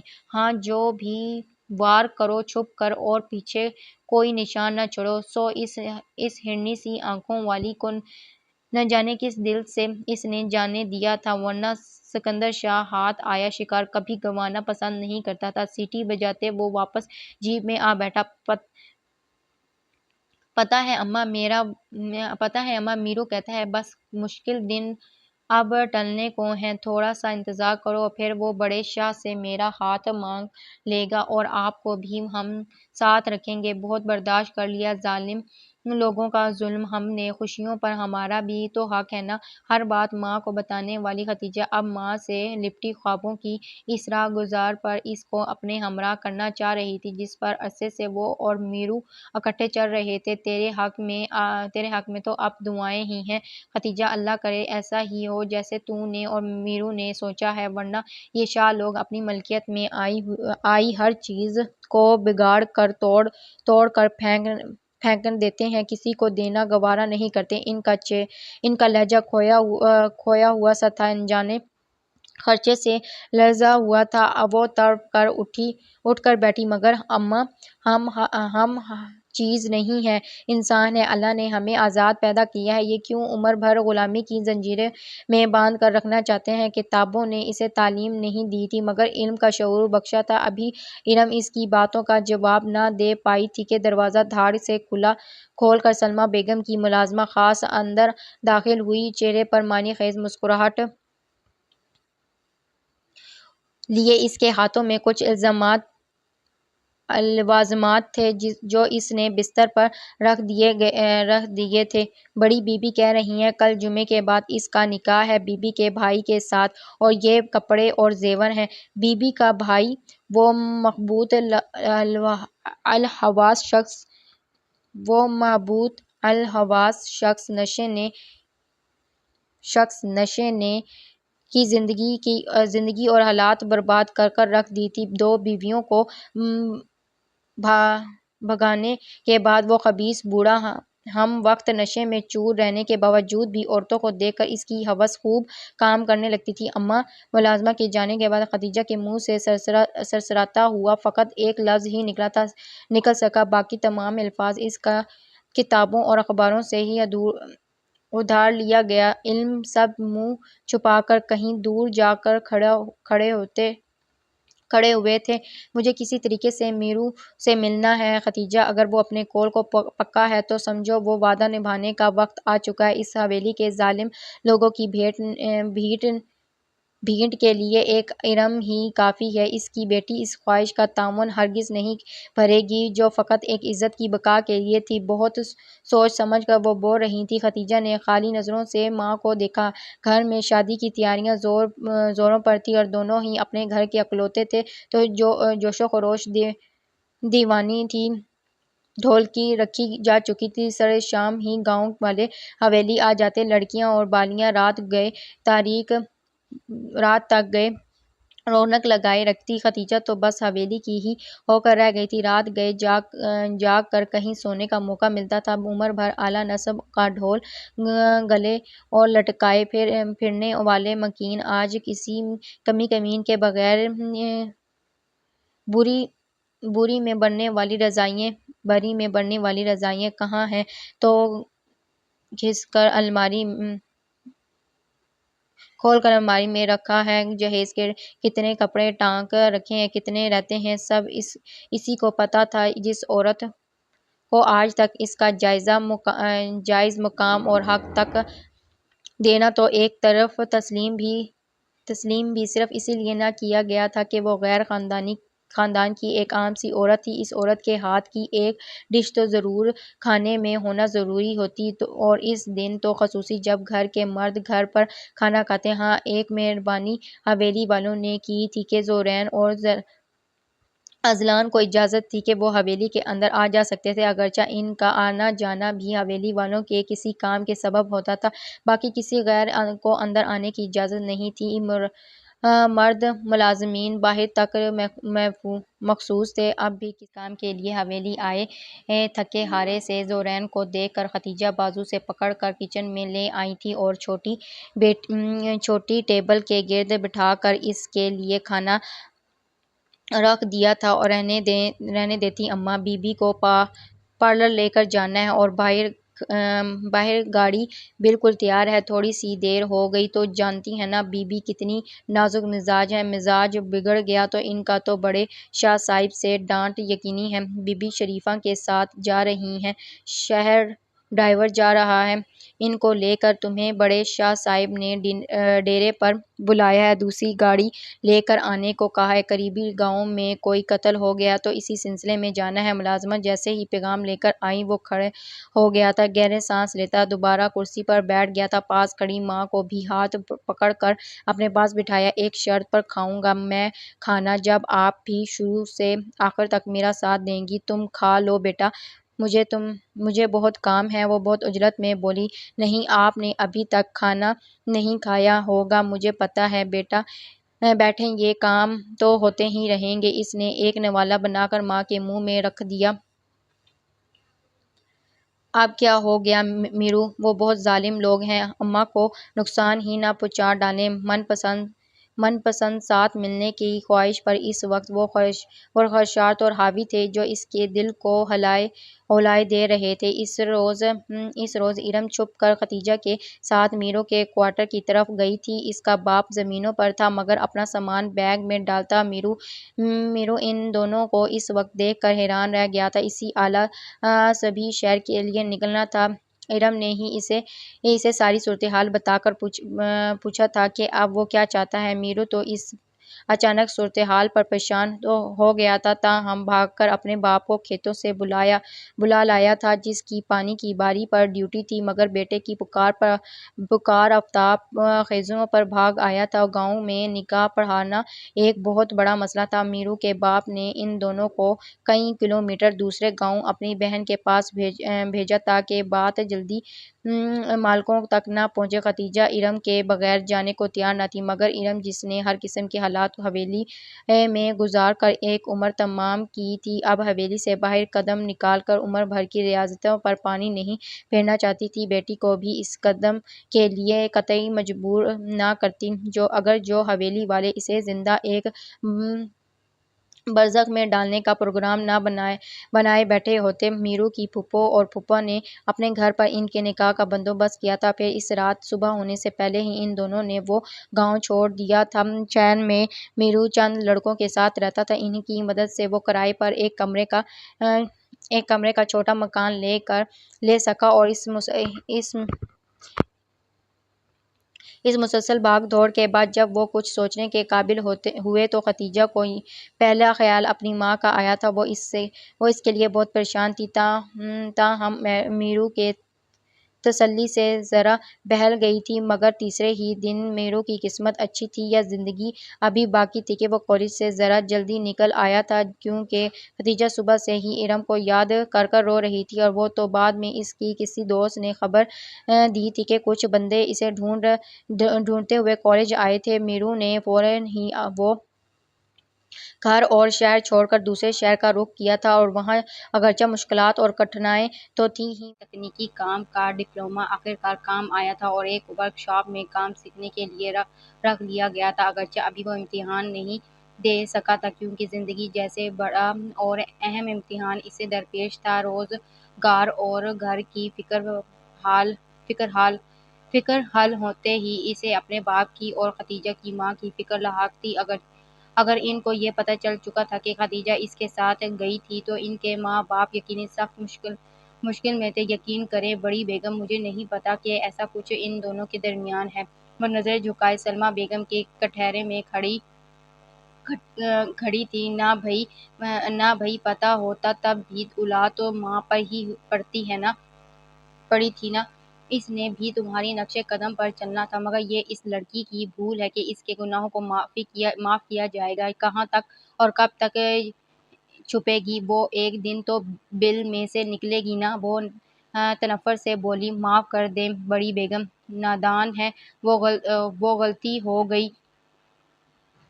اس سے جو بھی سزا ہے وہ میں بھگتنے کو تیار ہوں۔ آپ اس کی تلاش چھوڑ کر دفع کریں اسے۔ ان کے ارادے سن کر وہ گڑ گڑا کر رو پڑی۔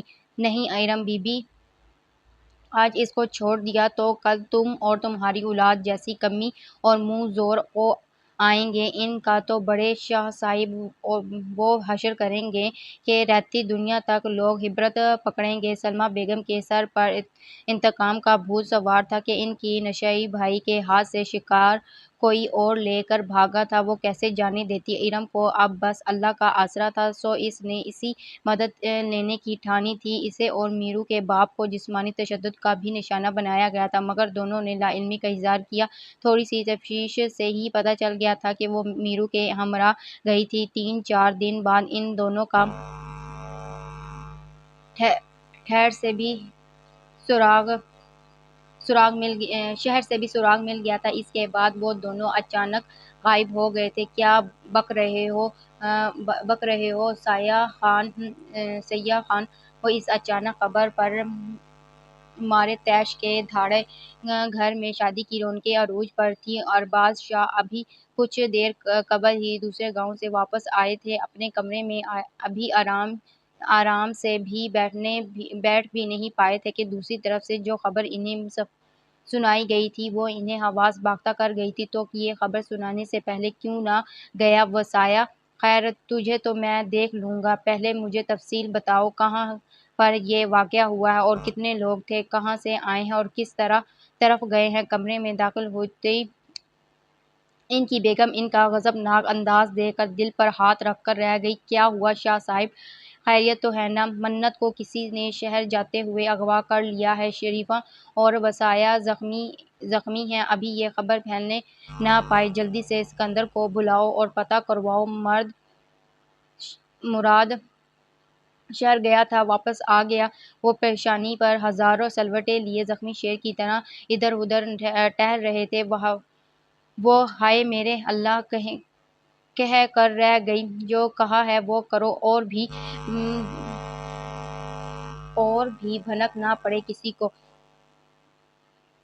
وہ دھاڑ کر بولے تو وہ تیزی سے باہر نکل گئی، مگر اس کو ڈھونڈنے کی ساری کوشش بے اثر ٹھہری۔ ان لوگوں نے کوئی بھی نشان نہ چھوڑا تھا، اور اب اس بات کو 2 دن ہونے کو آئے تھے۔ آنے والے ہر نئے دن حویلی کی مکینوں کو ہول رہا تھا۔ شاہوں کی خاندان کی پہلی شادی تھی، دور دور سے مہمان آ چکے تھے۔ خبر دور تک تو نہیں لیکن قریبی ملازموں تک بھی پہنچ ہی چکی تھی۔ خدیجہ نے دکھے دل سے زورین کو بتایا تھا، دنیا مکافات عمل ہے اماں، والدین کے گناہوں کا بھگتان اولاد کو بھگتنا ہی پڑتا ہے، اس میں کیا عجیب بات ہے؟ ساری زندگی لوگوں کو اپنی مرضی کے بساط پر چلانے والوں کو بھی قدرت کی بساط پر چلنا پڑتا ہے۔ وہ عجیب سی یاسیت سے بولا، اگرچہ دل اس مغرور اور نخریلی لڑکی کے ساتھ ہونے والے حادثے پر عجیب سی اداسی محسوس کرنے لگا۔ نہ بچے اللہ اولاد کا دکھ اور آزمائش دشمن کو بھی نہ دکھائے، اور مراد علی شاہ نے تو کبھی کسی چڑیا کو بھی نقصان نہیں پہنچایا، بس دعا کرو ان کی یہ آزمائش ختم ہو جائے۔ وہ ہاتھ ملتے ہوئے ان کا دکھ دل پر محسوس کر رہی تھی۔ مجھے بھی آپ کی طرح دکھ ہو رہا ہے اماں، مگر انسان اپنے بڑے بول کی پکڑ میں تو آتا ہی ہے نا۔ مراد علی شاہ نہ سہی، ان کی صاحبزادی تو لوگوں کے دلوں کو توڑنے میں مہارت رکھتی تھی۔ خیر سے بہت زغم تھے ان کو اپنی اونچی حیثیت اور اعلیٰ نسبی کا، گاؤں کے دوسرے لوگوں کو کیڑے مکوڑے سمجھ کر رونتی پھرتی تھی محترمہ، اپنے منگیتر کے ساتھ مل کر، اور اللہ کی مخلوق کو حقیر سمجھ کر۔ پاؤں تلے روننے والے لوگ بھول جاتے ہیں کہ مسئلہ جاننے پر تو چونٹی بھی کاٹ لیتی ہے۔ ہر کوئی ارم بی بی خدیجہ یا زورین نہیں ہوتا جو اللہ پر انتقام چھوڑ کر بیٹھ رہا ہے۔ کچھ بے صبرے لوگ انتقام کو کر سمجھ کر جلدی اتار دیتے ہیں۔ مجھے تو یہ ایسا ہی کوئی سلسلہ لگ رہا ہے، ورنہ شاہوں سے ٹکر کوئی ایسا نہیں لے سکتا۔ اس کا تجربہ بالکل درست تھا، اس لیے خدیجہ خاموش رہی۔ تاہم وضو کر کر نماز حاجت کے لیے ضرور جائے نماز پر جا کر کھڑی ہوئیں۔ جب خدیجہ کی ماں سے ملنے کی تڑپ شدید ہوئی تب میرو نے بہت سوچ سمجھ کر اسے شہر چھوڑا اور رات کے وقت اپنی پھپھو کے گاؤں گیا تھا۔ اس نے 2 موبائل سم اپنے پھپھو کے حوالے کر کر اپنے باپ تک اور ارم تک رازداری سے پہنچانے کی درخواست کی تھی، اور ان دونوں سے ملاقات ایک مزار پر جو کہ اگلے گاؤں کی حد میں تھا میں طے کر کر لوٹ آیا تھا۔ پھر پھپھو نے واقعی ان کا کام 2 دن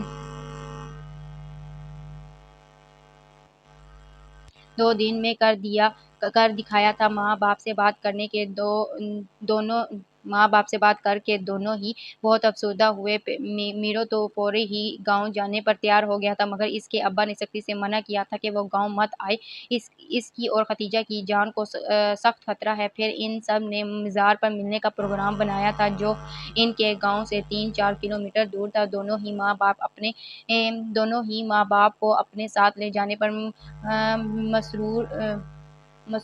مصر تھے، مگر دونوں نے انہیں یہی سمجھایا تھا کہ یہاں رہنے سے دشمنوں کی توجہ یہیں مرکوز رہے گی، ورنہ وہ ان کا پیچھا کبھی نہیں چھوڑیں گے۔ یوں وہ پہلی ملاقات ان سب کی اگلی ملاقات کا پیش خیمہ بنی تھی۔ باوجود کوشش کے بھی منت کا کوئی سراغ نہ مل سکا تھا۔ گھر کے تینوں مرد بے حد پریشانی کی حالت میں ڈیرے پر موجود تھے۔ ارباز شاہ نے علاقے کے ایس ایچ او کو بلانے کا سوچا۔ انہیں لگتا تھا کہ پانی سر سے گزر چکا اور اب اس کے سوا کوئی چارہ نہیں تھا۔ جب ہی سکندر شاہ کے نمبر پر چودھری کامران کی کال آئی، نہ چاہتے ہوئے بھی اس نے کال ریسیو کی۔ چودھری کی عزت کو سرِ راہ روکنا اور تنگ کرنا آسان بات نہیں۔ چوڑیاں چودھریوں نے بھی نہیں پہنی ہوئیں۔ اس کے منہ سے ایک گالی نکلی، مگر دوسری جانب سے سلسلہ منقطع ہو چکا تھا۔ اس نے مختصر سی صورتحال باپ اور چچا کو بتائی اور تیزی سے باہر کی طرف لپکا۔ ارباز شاہ کے چہرے کے نقوش تن گئے تھے، جبکہ مراد علی شاہ ڈھیلے ہو کر صوفے پر گرے اور سر دونوں ہاتھوں میں تھام لیا۔ کیوں پریشان ہوتے ہو مرادے؟ چودھریوں کو تو ہم دیکھ لیں گے۔ اللہ کا شکر ادا کرو بچی بخیریت ہے اور کچھ دیر بعد ہمارے پاس ہوگی۔ کل شادی کا دن ہے، تم پریشان تھے نا کہ کیا ہوگا؟ اب فکر مت کرو، سب کچھ اپنے وقت پر ہوگا۔ ارباز شاہ نے بھائی کو تسلی دیتے ہوئے کہا۔ مگر چودھری کامران نے ایسا کیوں کہا؟ تک میں جانتا ہوں وہ کھنڈلندرا اور لابالغ نوجوان ہے، مگر جو ذلیل حرکت اس نے کی ہے وہ کیا سوچ کر کی ہے؟ تو کیوں فکر کرتا ہے مراد شاہ؟ ان چودھریوں کا تو میں وہ عبرت ناک حشر کروں گا کہ ان کی نسلیں بھی یاد رکھیں گی۔ ایک بار یہ شادی ہو جائے پھر ان کے گھر کی ساری عورتیں بس ادا، اس سے آگے ایک لفظ نہیں۔ میری بیٹی مل گئی، یہی بڑی بات ہے میرے لیے۔ عورت کسی بھی طبقے یا گھر کی ہو میرے لیے قابل احترام ہے، گھر کی عزت ہے۔ عورت ہر روپ میں، چاہے ماں ہو، بیوی ہو، بیٹی ہو، دشمنی میں عورت کو درمیان میں لے کر آنے والے کو میں مرد ہی نہیں سمجھتا۔ وہ جذباتی ہو کر بولے۔ ماں کی وفات کے بعد وہ بہت گم سم ہو کر رہ گئی تھی۔ یہ قلعہ ہی جینے نہ دیتا تھا کہ اسے مری ماں کا منہ دیکھنا بھی نصیب نہیں ہو سکا تھا۔ وہ تو ان کے مرنے کی خبر ملتے ہی جانے کو تیار ہو گئی تھی، مگر میرو بڑی مشکل سے اسے روک پایا تھا۔ اپنے 2 معصوم بچوں کا واسطہ دے کر کہ دشمن کتے کی طرح ان کی بو سونگھتا پھر رہا ہے، اسے دیکھتے ہی حویلی والے مار ڈالیں گے تو ان 2 معصوم جانوں کا کیا ہوگا؟ بلک بلک کر روتی وہ ماں کو یاد کرتی رہی تھی۔ اگلی بار اپنے ابا سے ملنے جب میرو جا رہا تھا تو اس نے ضد کی تھی کہ اسے بھی اپنی ماں کی قبر پر جانا ہے۔ میرو اس امر کے لیے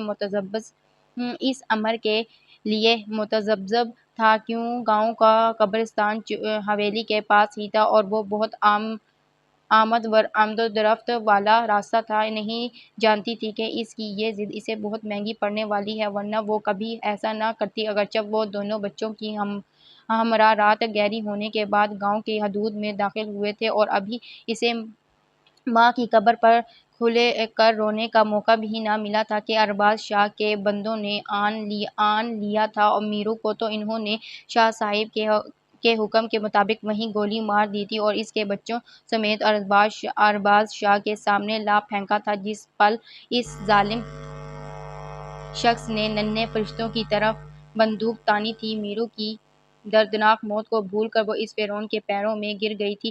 میں یہ شادی نہیں کر سکتا۔ یہ اعلان نہیں تھا، ایک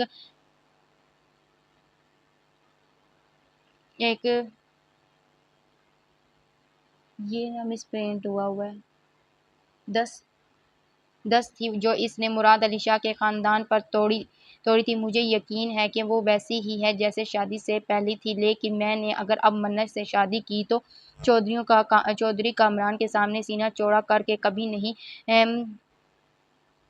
جا سکوں گا۔ میں نے اس بازار کی عورت پر دوسری نظروں کو کبھی نہیں ڈالی جس پر پہلی نظر چودھری ڈال چکا ہو۔ یہاں وہ رہی اس کے پاس یہاں وہ 2 دن رہی اس کے پاس گزار کے آئی ہے۔ میری انا گوارا نہیں کرتی اس عورت کو زندگی میں لانے کی جو اس کی تحلیل رہ چکی ہو۔ اس تحلیل میں رہ چکی اس نے 2 ٹوک اپنے باپ کو کہا اور خود موبائل بند کر اپنی جیپ نکال کر شہر کی طرف نکل گیا۔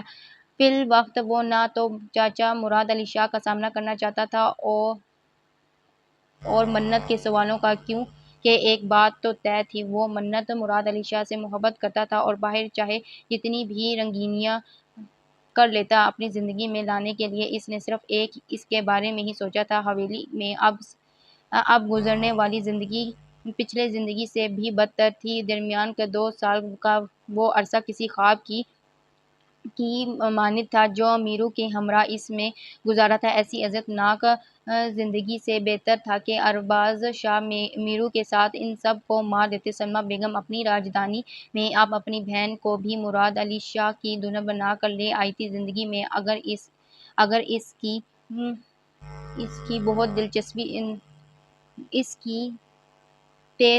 دلچسپی تو تھی تو میرو کی وہ ننھی نشانیاں جو اسے رہنے پر مجبور کرتی تھیں۔ مراد علی شاہ نے البتہ گھر والوں سے چھپ چھپا کر ہی سہی میرو کی المناک موت پر اس سے مل بھی کیا تھا اور مالی امداد کا بیڑا بھی اٹھا لیا تھا۔ نکاح ہونے تک وہ بمشکل حال میں رکی تھی۔ جیسے ہی بابا جان گواہ اور مولویوں کے ہمراہ باہر گئے، وہ مہمان اور دیگر لوگوں کی پرواہ کیے بغیر بھاگ کر اپنے کمرے میں آ گئی تھی۔ وہ لباس جس کو اس نے سکندر شاہ کے ساتھ بڑے چاہوں سے خریدا تھا، جسم پر بوجھ کی طرح معلوم ہو رہا تھا، جو زیور پہنا گیا تھا، اسے نوچ کر پھینک دیا اس نے۔ اسی دوران ایک جھمکا اس طرح سے اس کے پاؤں میں چبھا تھا کہ وہ پاؤں پکڑ کر وہیں بیٹھ گئی تھی۔ پے در کچھ اس قسم کے حالات پیش آئے تھے کہ دماغ اس بات کو بمشکل قبول کر رہا تھا کہ دوسرا انہونی واقعہ دماغ کی چولیں ہلا ڈالتا۔ پہلے اچانک اغوا ہونا، 2 روز تک وہ اتنی روئی تھی کہ آنکھوں کے آنسو بھی ختم ہو گئے تھے۔ ابھی وہ ٹھیک طرح سے شکر بھی ادا نہ کر پائی تھی کہ اس کی عزت اور زندگی دونوں بچ گئی تھی کہ سکندر شادی سے انکار کر نہ جانے کہاں جا کر چھپ گیا تھا، اور ابھی وہ اس پریشانی سے نکل بھی نہ پائی تھی کہ اس کے بابا نے اپنے باپ ہونے کا اخراج اس صورت میں مانگا کہ وہ کچھ لمحے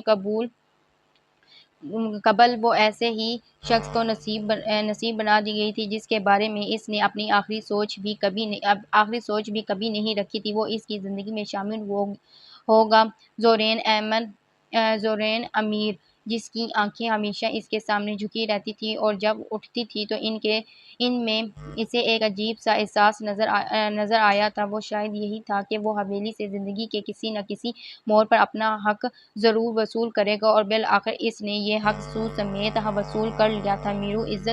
میری عزت کی لاج رکھ لو۔ منت 7 گاؤں سے مہمان اس شادی میں شرکت کے لیے جمع ہیں۔ کیا کہوں ان سے کہ دولہا یہ کہہ کر شادی سے انکار کر چکا ہے کہ وہ ایک اغوا ہوئی لڑکی کو اپنا شریک حیات نہیں بنا سکتا۔ اس سے رابطے کی ساری صورتیں بیکار گئی ہیں۔ ڈھونڈا اسے جاتا ہے، جو گم ہو جائے، جو چھپ جائے، اس کے پیچھے جانا بے وقوفی ہوتی ہے۔ زرین بھی ہمارا خون ہے، شریف پڑھا لکھا اور سلجھا ہوا بچہ ہے۔ اس وقت برادری میں نگاہیں دوڑاؤں تو کوئی مجھے تمہارے معیار کا نظر نہیں آتا۔ بچے ایک وہی ہے اور وہی بادشاہ بگڑے ہوئے رئیس زادے جن کے ساتھ رخصت کرنے کے بجائے میں اس بدنامی کو مول لینا زیادہ پسند کروں گا جو ہمارے گھر کی دہلیز پھلانگ کو بے تاب کھڑی ہے۔ میری بندے ہاتھوں کی لاج رکھ لو۔ بچے وہ رو پڑے تھے تو منت بھی ان کے ہاتھ تھام کر بلک بلک کر رو دی تھی۔ پھر اپنے باپ کے ہاتھ کو چومتے ہوئے اس نے کہا تھا، میں آپ کا سر کبھی نیچا نہیں ہونے دوں گی بابا، آپ کی جو مرضی آپ کریں، مگر میں اسے کبھی معاف نہیں کروں گی۔ اس کے جواب نے جیسے منو بوجھ مراد علی شاہ کے سر سے اتار دیا تھا۔ وہ نم آنکھوں سے اس کی پریشانی چوم کر باہر نکل گئے تھے۔ ابھی اسے تھوڑا وقت دو بیٹا، یہ بہت کڑا وقت ہے اس کے لیے اور تمہارے لیے بھی۔ تم ایک مرد ہو ماشاءاللہ، اللہ، اور ایک مرد ہر قسم کے حالات میں اپنے اعصاب پر قابو پا لیتا ہے، مگر عورت بہت کمزور ہوتی ہے، وہ برداشت نہیں کر سکتی۔ یقیناً یہ وقت بہت مشکل ہے، اسے سوچنے سمجھنے اور خود کو حالات کے مطابق خود کو ڈھالنے کا وقت دو، مگر مطمئن رہو اس نے ہاں کی ہے تو ہی ادا مراد نے اسے تمہاری ہمراہی میں دیا ہے۔ خدیجہ اسے سمجھا رہی تھی کہ تھا تو وہ بھی مرد ہی نہ ہو۔ منت کے نکاح کے بعد فوراً اٹھ کر اپنے کمرے میں جا کر کمرہ بند کر رکھنے کو اپنی توہین سمجھا۔ میں سمجھاتا ہوں اماں، آپ بے فکر رہیں، ویسے اس سے پہلے آپ کو میری فکر ہوتی تھی ہمیشہ، آج اپنی بہو کی فکر ہو رہی ہے۔ اس نے دانستہ ماں کو اداسی سے نکالنا چاہا اور اس میں خاطر خواہ کامیاب بھی رہا۔ وہ اس کی بات سن کر ہنس دی۔ ہاں تو کیوں نہ ہوں گی، مجھے اس کی فکر میرے بھائی کی بیٹی ہے، لاڈو پلی، اس کی آنکھوں میں آنسو بھی آئے برداشت نہیں ہوتا مجھ سے۔ وہ تو تتلی کی طرح اڑتی ہوئی اور چڑیا کی طرح چہچہاتی ہوئی اچھی لگتی ہے۔ خدیجہ اب منت مراد علی شاہ کی تعریفوں میں رطب السان تھی، جس نے انہیں کبھی درخود اتنا نہ جانا تھا۔ سکندر شاہ لوٹ آئے تھے، یہ خبر جیسے ہی منت تک پہنچی تھی، مردہ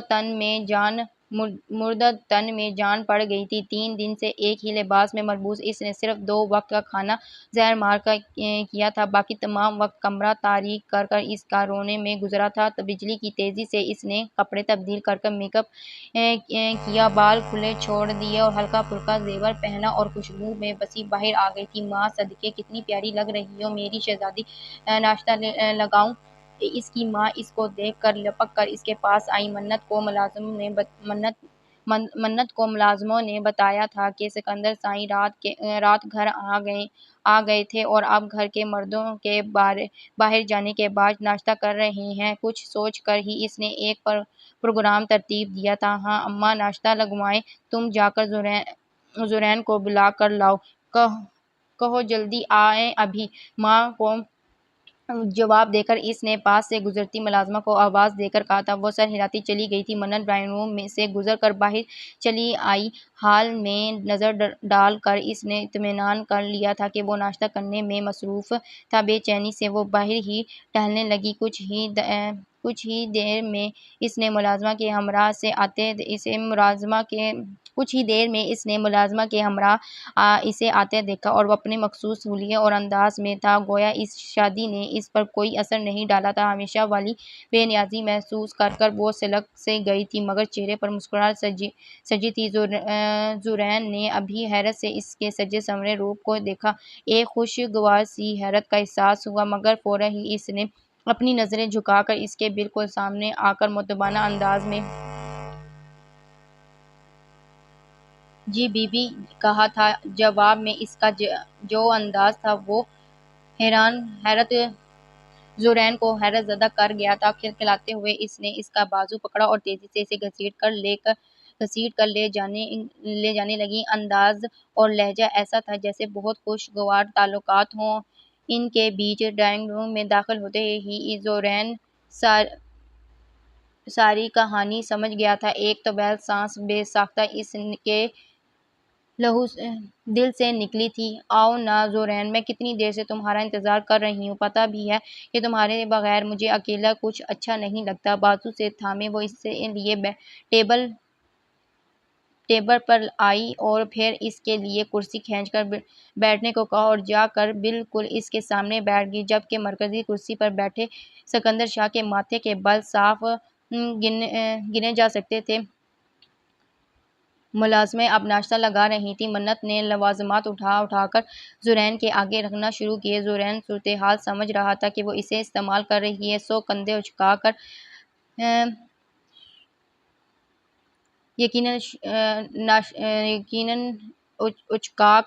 ناشتہ شروع کر دیا۔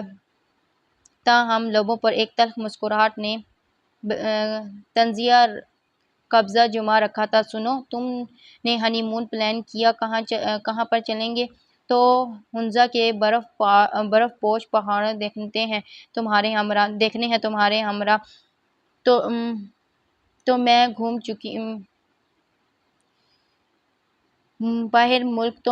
چکی ہوں۔ تمہارے ساتھ اپنی پسندیدہ جگہوں کو دیکھنے کو الگ ہی لطف ہوگا۔ کن آنکھوں سے سکندر شاہ کے سرخ پڑتے چہرے اور بھینچے لبوں کو دیکھ کر اس نے ایک نئی بات شروع کی۔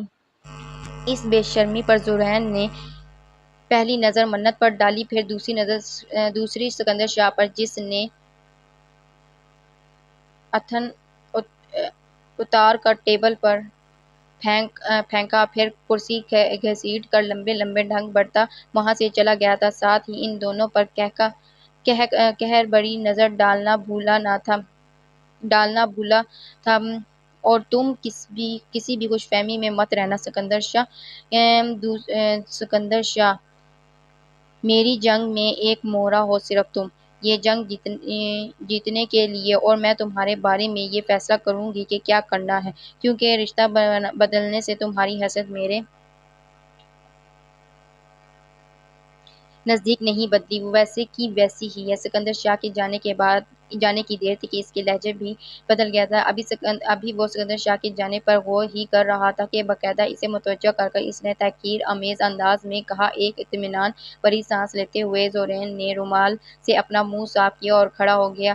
احمقوں کی دنیا میں رہتی ہو آپ، ورنہ ہرگز یہ نہ بھولتی کہ رشتہ بدلنے سے حیثیت تو خود بخود ہی بدل گئی ہے میری۔ اب فیصلے کی ڈور آپ کے ہاتھ سے نکل کر میرے اختیار میں ہے۔ میرے اور آپ کے درمیان رشتہ قائم رہنا یا نہ رہنا میرے اصول بدید پر ہے، اور ہم لوگ جس رشتے کو ایک بار بنا لیں مرتے دم تک نبھاتے ہیں۔ اس رشتے کا ٹوٹنا اب ایک ہی صورت میں ممکن ہے۔ وہ کہتے ہوئے رکا اور میز پر دونوں ہاتھ جما کر اس کی آنکھوں میں جھانکا تھا۔ منت مراد علی شاہ بل کھا کر رہ گئی تھی، اور وہ ہے میری موت۔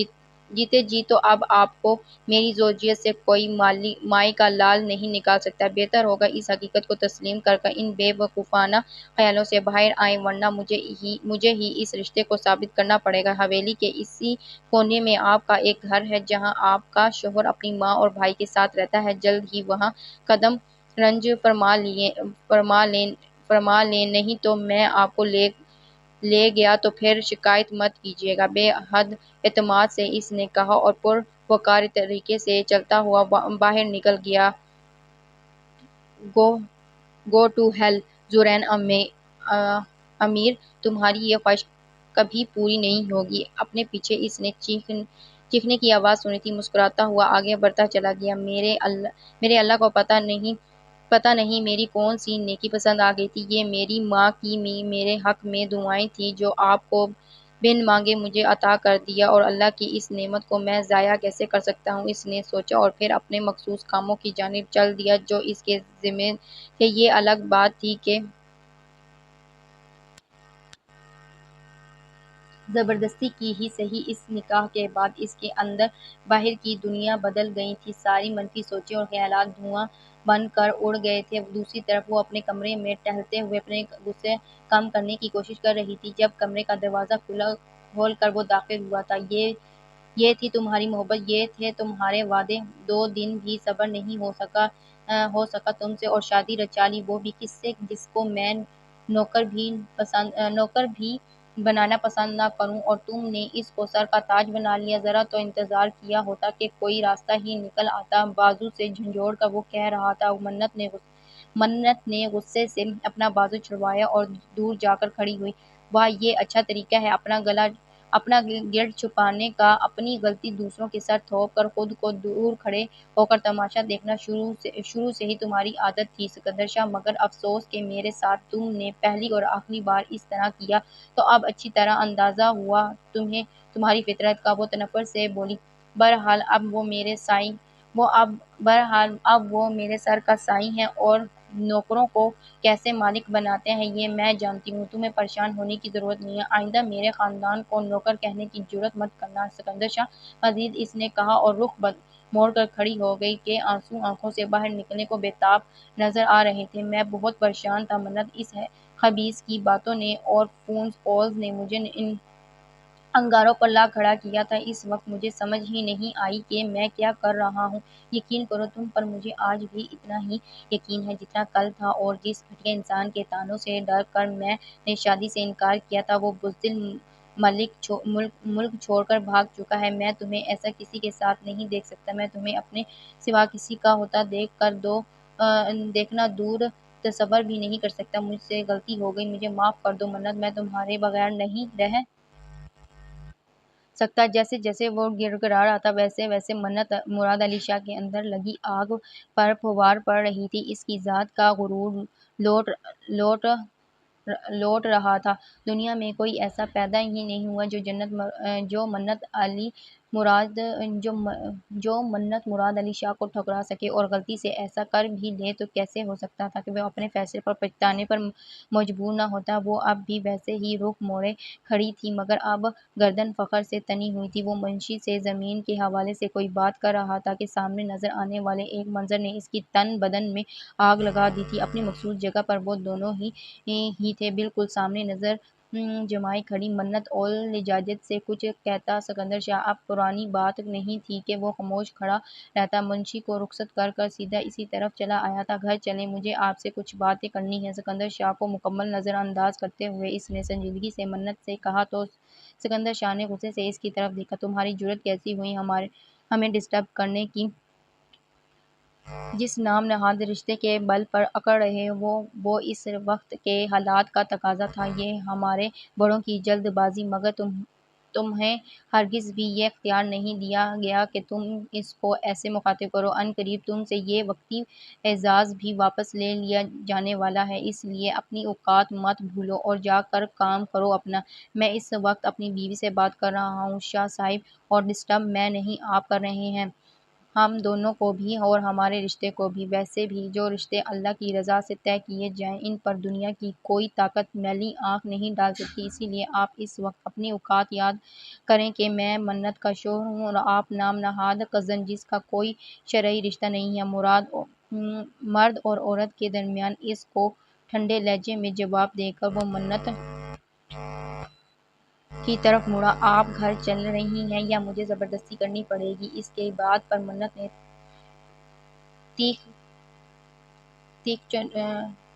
تیکھے چتون سے اسے گھورا۔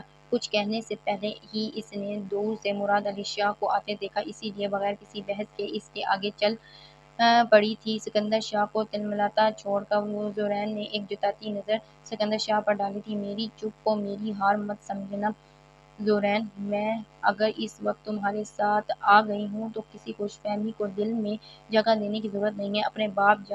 اپنے بابا جان سے میں بہت محبت کرتی ہوں اور ان کے سامنے میں کوئی تماشا نہیں کرنا چاہتی تھی۔ مائنڈ اٹ کہ ابھی میرا تمہارے ساتھ کسی رشتے کو قائم رکھنے یا نہ رکھنے کا حتمی فیصلہ ہونا باقی ہے، اس لیے زیادہ اور ایکٹنگ کی ضرورت نہیں ہے۔ وہ چڑھ کر بولی، مگر زورین نے نہ جانے کیوں غصے ہونے کے بجائے مسکرا دیا۔ پھر جیسے ہی وہ حویلی کا مین گیٹ عبور کر مرکزی رہائش گاہ کی طرف بڑھنے لگا، زورین نے اس کا بازو تھاما اور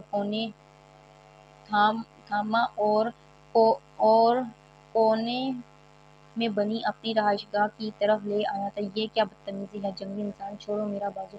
اس نے اپنا بازو اس کی سخت گرفت سے چھڑواتے ہوئے چیخ کر کہا۔ آپ کا تو اپنے سسرال، اپنے گھر آنے کا ارادہ نہیں ہے، مجھے ہی اس نیک کام میں دیری نہیں کرنی چاہیے۔ ایسے بھی مراد علی شاہ ہمارے پیچھے ہی ہیں اور آج صبح ہی مجھے بلا کر اپنی لاڈلی بیٹی کے متعلق بہت سارے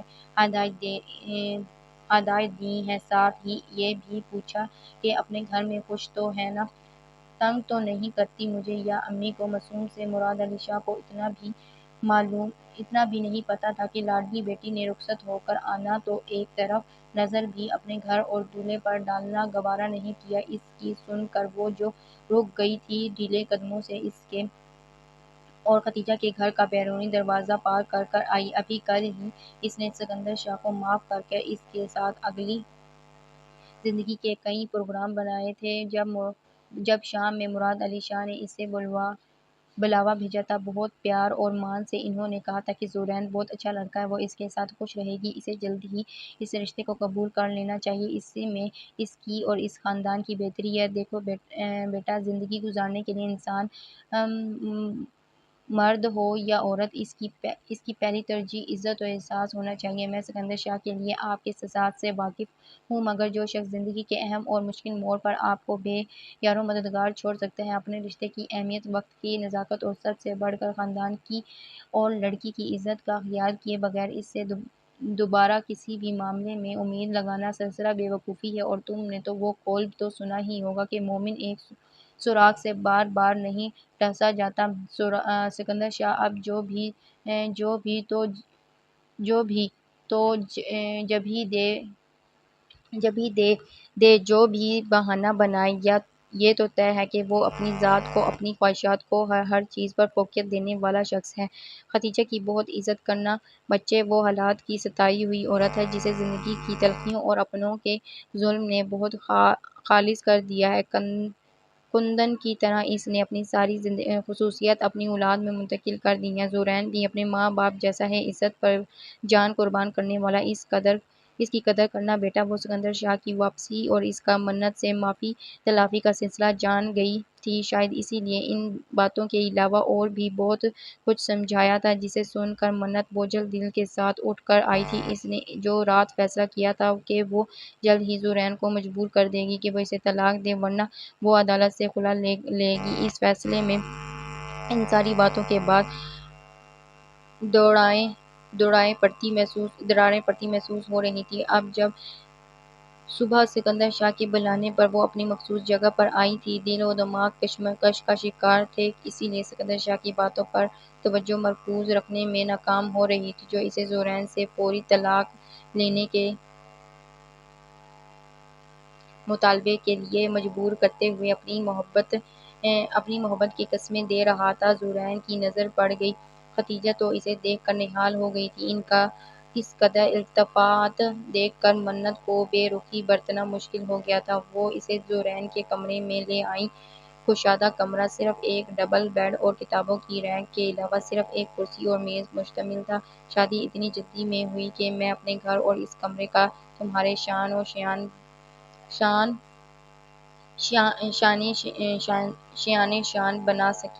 بنا سکی نہ سجا سکی، مگر فکر مت کرو، مجھے پتہ ہے میری بیٹی کتنی لاڈلی اور نازوں سے پلی ہے، تمہیں تو میں نے بستر سے پاؤں بھی نیچے نہیں اتارنے دینا، اور آہستہ آہستہ میرا بچہ ان تمام سہولت کو پورا کر دے گا جن کی تم عادی ہو۔ بہت صبر اور شکر والا ہے میرا زورین، ہر کسی کا درد دل میں رکھنے والا، پتہ نہیں اللہ کو اس کی کون سی نیکی پسند آئی کہ تمہیں اس کا ہمسفر بنایا۔ اس نے مجھے کبھی نہیں بتایا کہ وہ تم سے کتنی محبت کرتا ہے، مگر ماں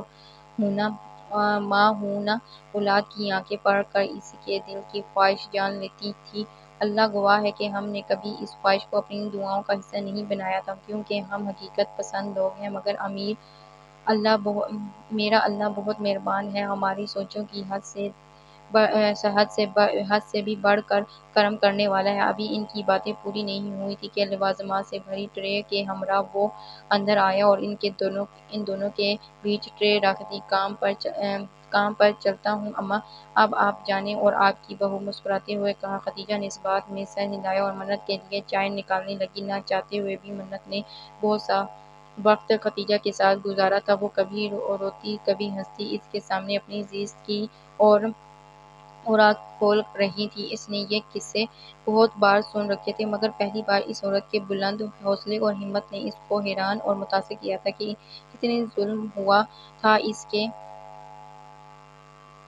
تھا بھی صبر و شکر کی ستونوں پر اپنا گھر تعمیر کیے بیٹھی تھی۔ آپ کو اپنے حق کے لیے آواز اٹھانی چاہیے تھی، اور اس ظالم کے خلاف، اس ظلم کے خلاف بھی جو آپ پر اس خاندان نے کیا۔ بے ساختہ اس کے منہ سے نکلا۔ خدیجہ مسکرائی۔ میرے لیے میری کل متاع میرے بچے ہیں۔ یہ جب میرے آس پاس آ کر کھڑے ہوتے ہیں، میرا سائبان وہی بن جاتے ہیں۔ مجھے اور کسی دنیاوی دولت سے کوئی غرض نہیں ہے، باقی میں نے اپنا ہر معاملہ اپنے اس مالک کے سپرد کر دیا ہے۔ دیکھ لو، اس نے مجھے کسی بھی منظر پر تنہا نہیں رہنے دیا۔ اولاد کی محبت ان کے چہرے پر روشنی بن کر چمک رہی تھی۔ کچھ وقت وہاں گزارا اور وہ ان کو یہ کہہ کر آئی تھی کہ وہ ایک دو دن میں اپنا کچھ ضروری سامان اور ذاتی اشیاء لے کر اپنے گھر آ جائیں گی۔ خدیجہ اسی میں نہال ہو گئی تھی۔ کوئی بھی مرد، چاہے وہ کتنا ہی شریف کیوں نہ ہو، یہ برداشت نہیں کرتا کہ جو عورت اس کی زوجیت میں ہو، کسی دوسرے مرد کو چاہتی ہو اور اس کا دم بھرتی ہو۔ تم اس سے صاف صاف کہو کہ تمہیں طلاق دے، کیونکہ تم مجھ سے محبت کرتی ہو اور شادی کرنا چاہتی ہو۔ دیکھنا وہ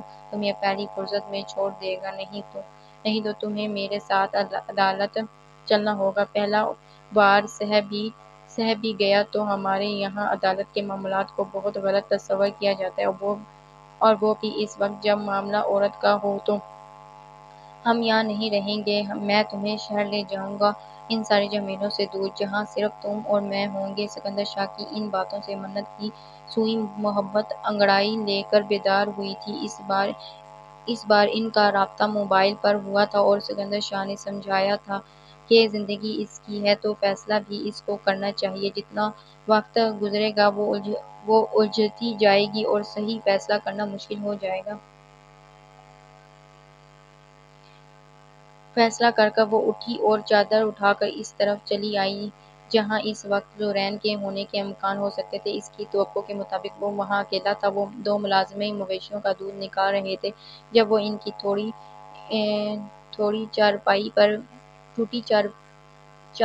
چارپائی پر بیٹھا کسی سوچ میں گم تھا، منت نے موقع غنیمت جان کر اس کی طرف دیکھے بغیر بولنا شروع کیا اور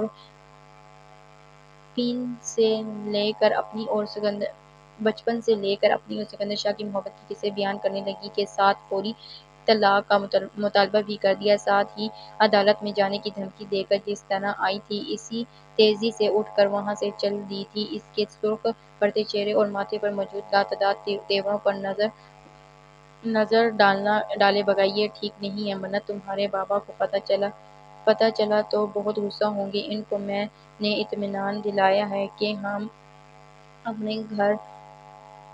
اپنے گھر زورین کے ساتھ خوش ہیں۔ تمہارے بابا چھوٹی حویلی میں انتظامات کر رہے ہیں خدیجہ کے سارے خاندان کو وہاں شفٹ کرنے کے لیے، اور تم ہو کے کسی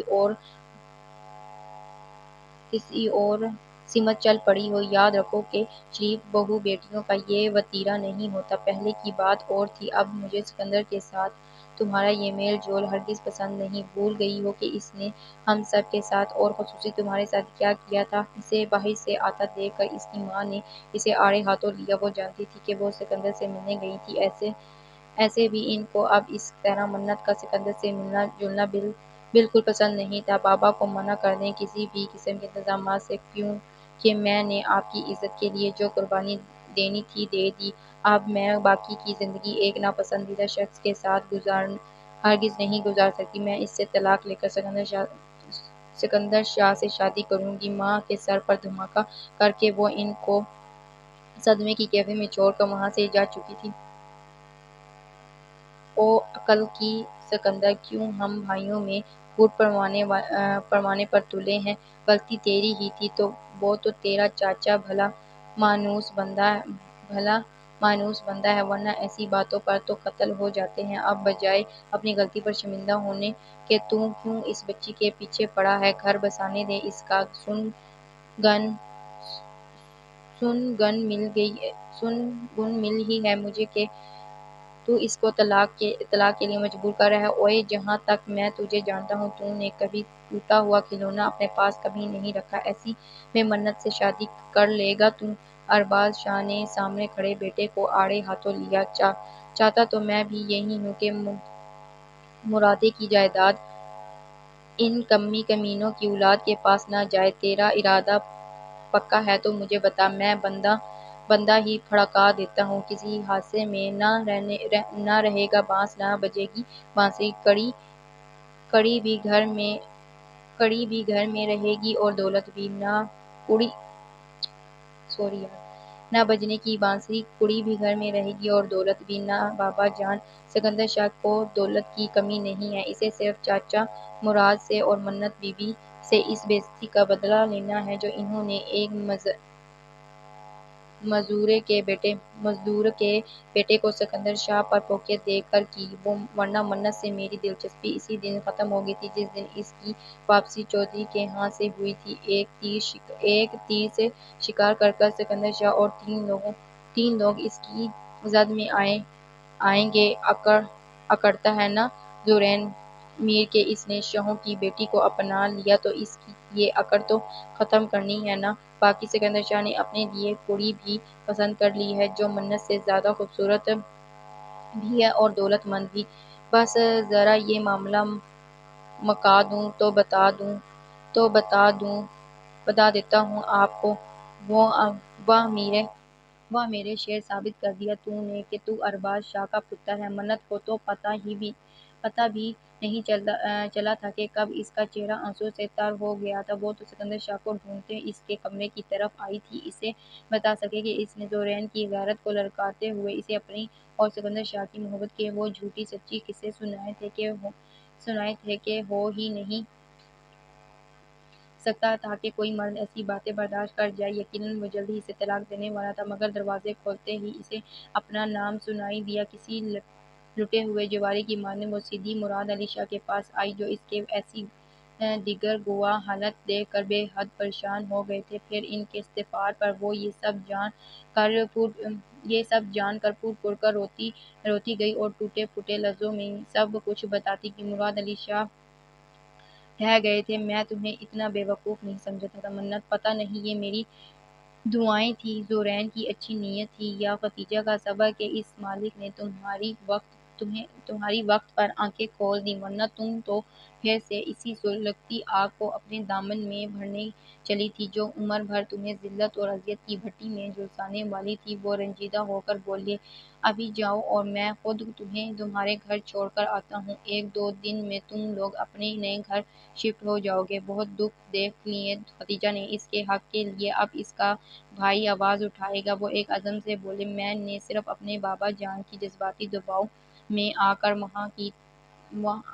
ہاں کی تھی، ورنہ میرے دل میں کل بھی سکندر شاہ تھا اور آج بھی وہی ہے۔ ویسے بھی ایک غیرت مند مرد کب برداشت کرتا ہے کہ اس کی بیوی کسی اور کو سوچے اور کسی اور کو چاہے؟ طلاق دے دو گے تو ہم سب کے حق میں اچھا ہوگا، ورنہ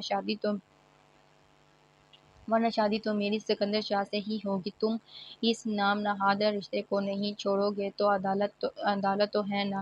اس کی بات کسی ہتھوڑے کی مانند دل و دماغ پر لگ رہی تھی، ہر ایک جملے کی ضرب پچھلے سے شدید تھی۔ پہلو بدل کر وہ تھک چکا تھا۔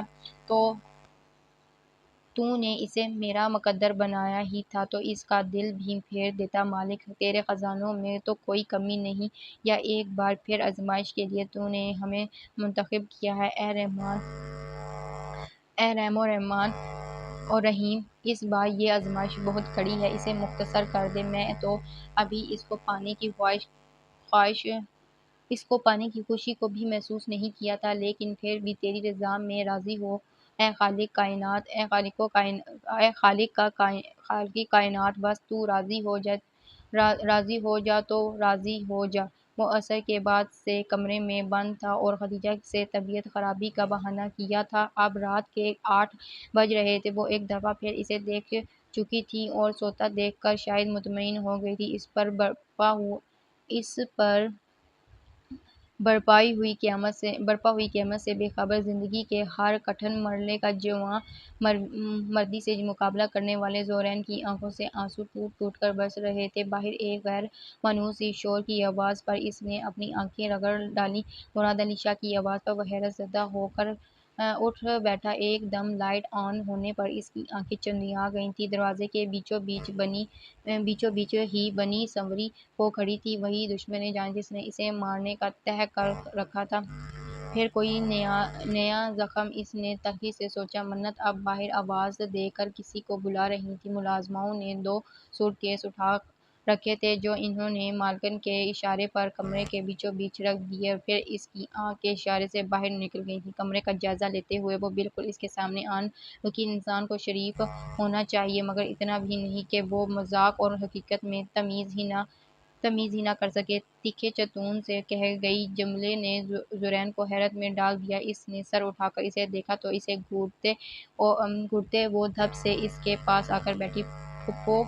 پھوپھو نے جب مجھ سے کہا کہ ان کا بیٹا مجھ سے محبت کرتا ہے تو زبردستی کے رشتے کا ایک بوجھ میں نے سر سے ہٹتا محسوس کیا، مگر ایک الجھن بھی تھی کہ پھوپھو کا بیٹا یہ سب خود کیوں نہیں کہہ رہا۔ اب تو اس کا مجھ پر شرعی حق بھی ہے۔ تمہاری چپ اور مسلسل چپ نے مجھے غصہ دلایا اور میں نے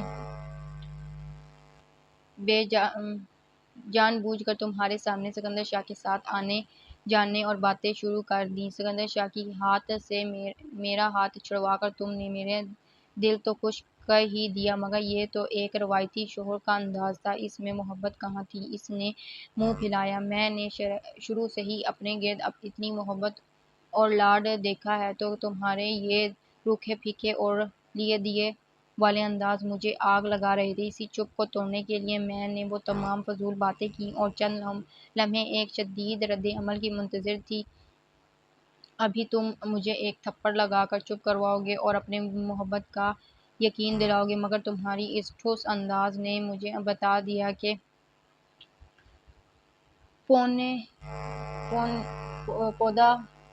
پودے نے شاید میرا دل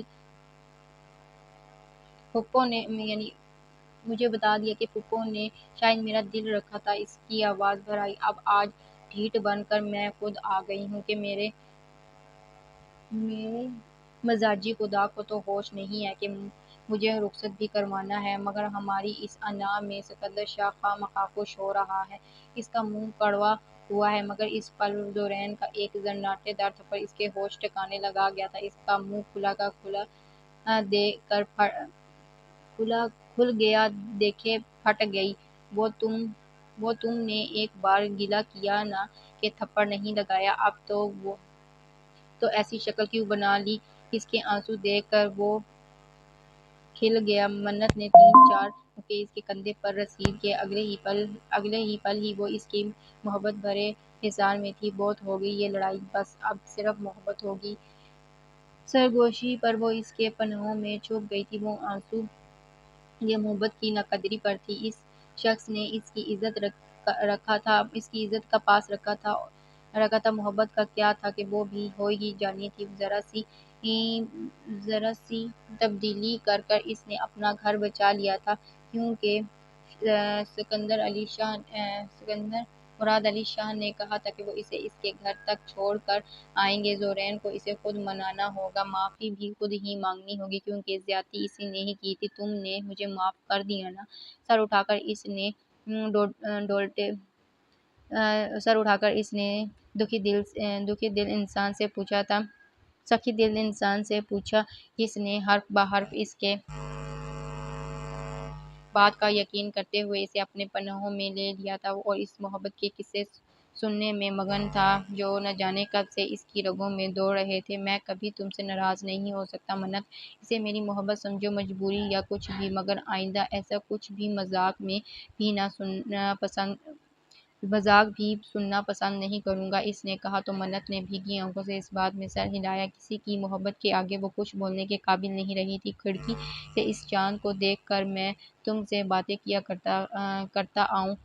کرتا ہوں، آج حقیقت میں اس کے ہمراہ کریں اور بتائیں گے کہ ہم ساتھ ساتھ ہیں۔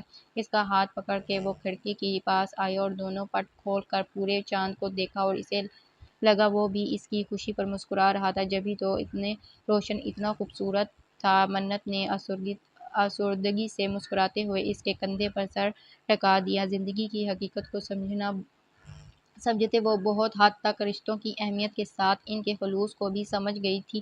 مشکل ہی سہی ہے، اگر خدیجہ کو اس کی دولت مل سکتی تھی تو اسے بھی زورین سے محبت ہو ہی جانی تھی۔ اپنی عزت تو اس نے بنا ہی لی تھی۔ سکندر اور اس کے باپ کو انہوں نے حالات کے سپرد کر دیا تھا۔ وقت خود بہت بڑا استاد ہے اور شاید انہیں ٹھوکر لگنی اور چوٹ کھانے کے بعد ہی اپنی غلطیوں کا احساس ہونا تھا۔ مراد علی شاہ اپنی بیٹی کی خوشیوں میں خوش اور مطمئن تھے۔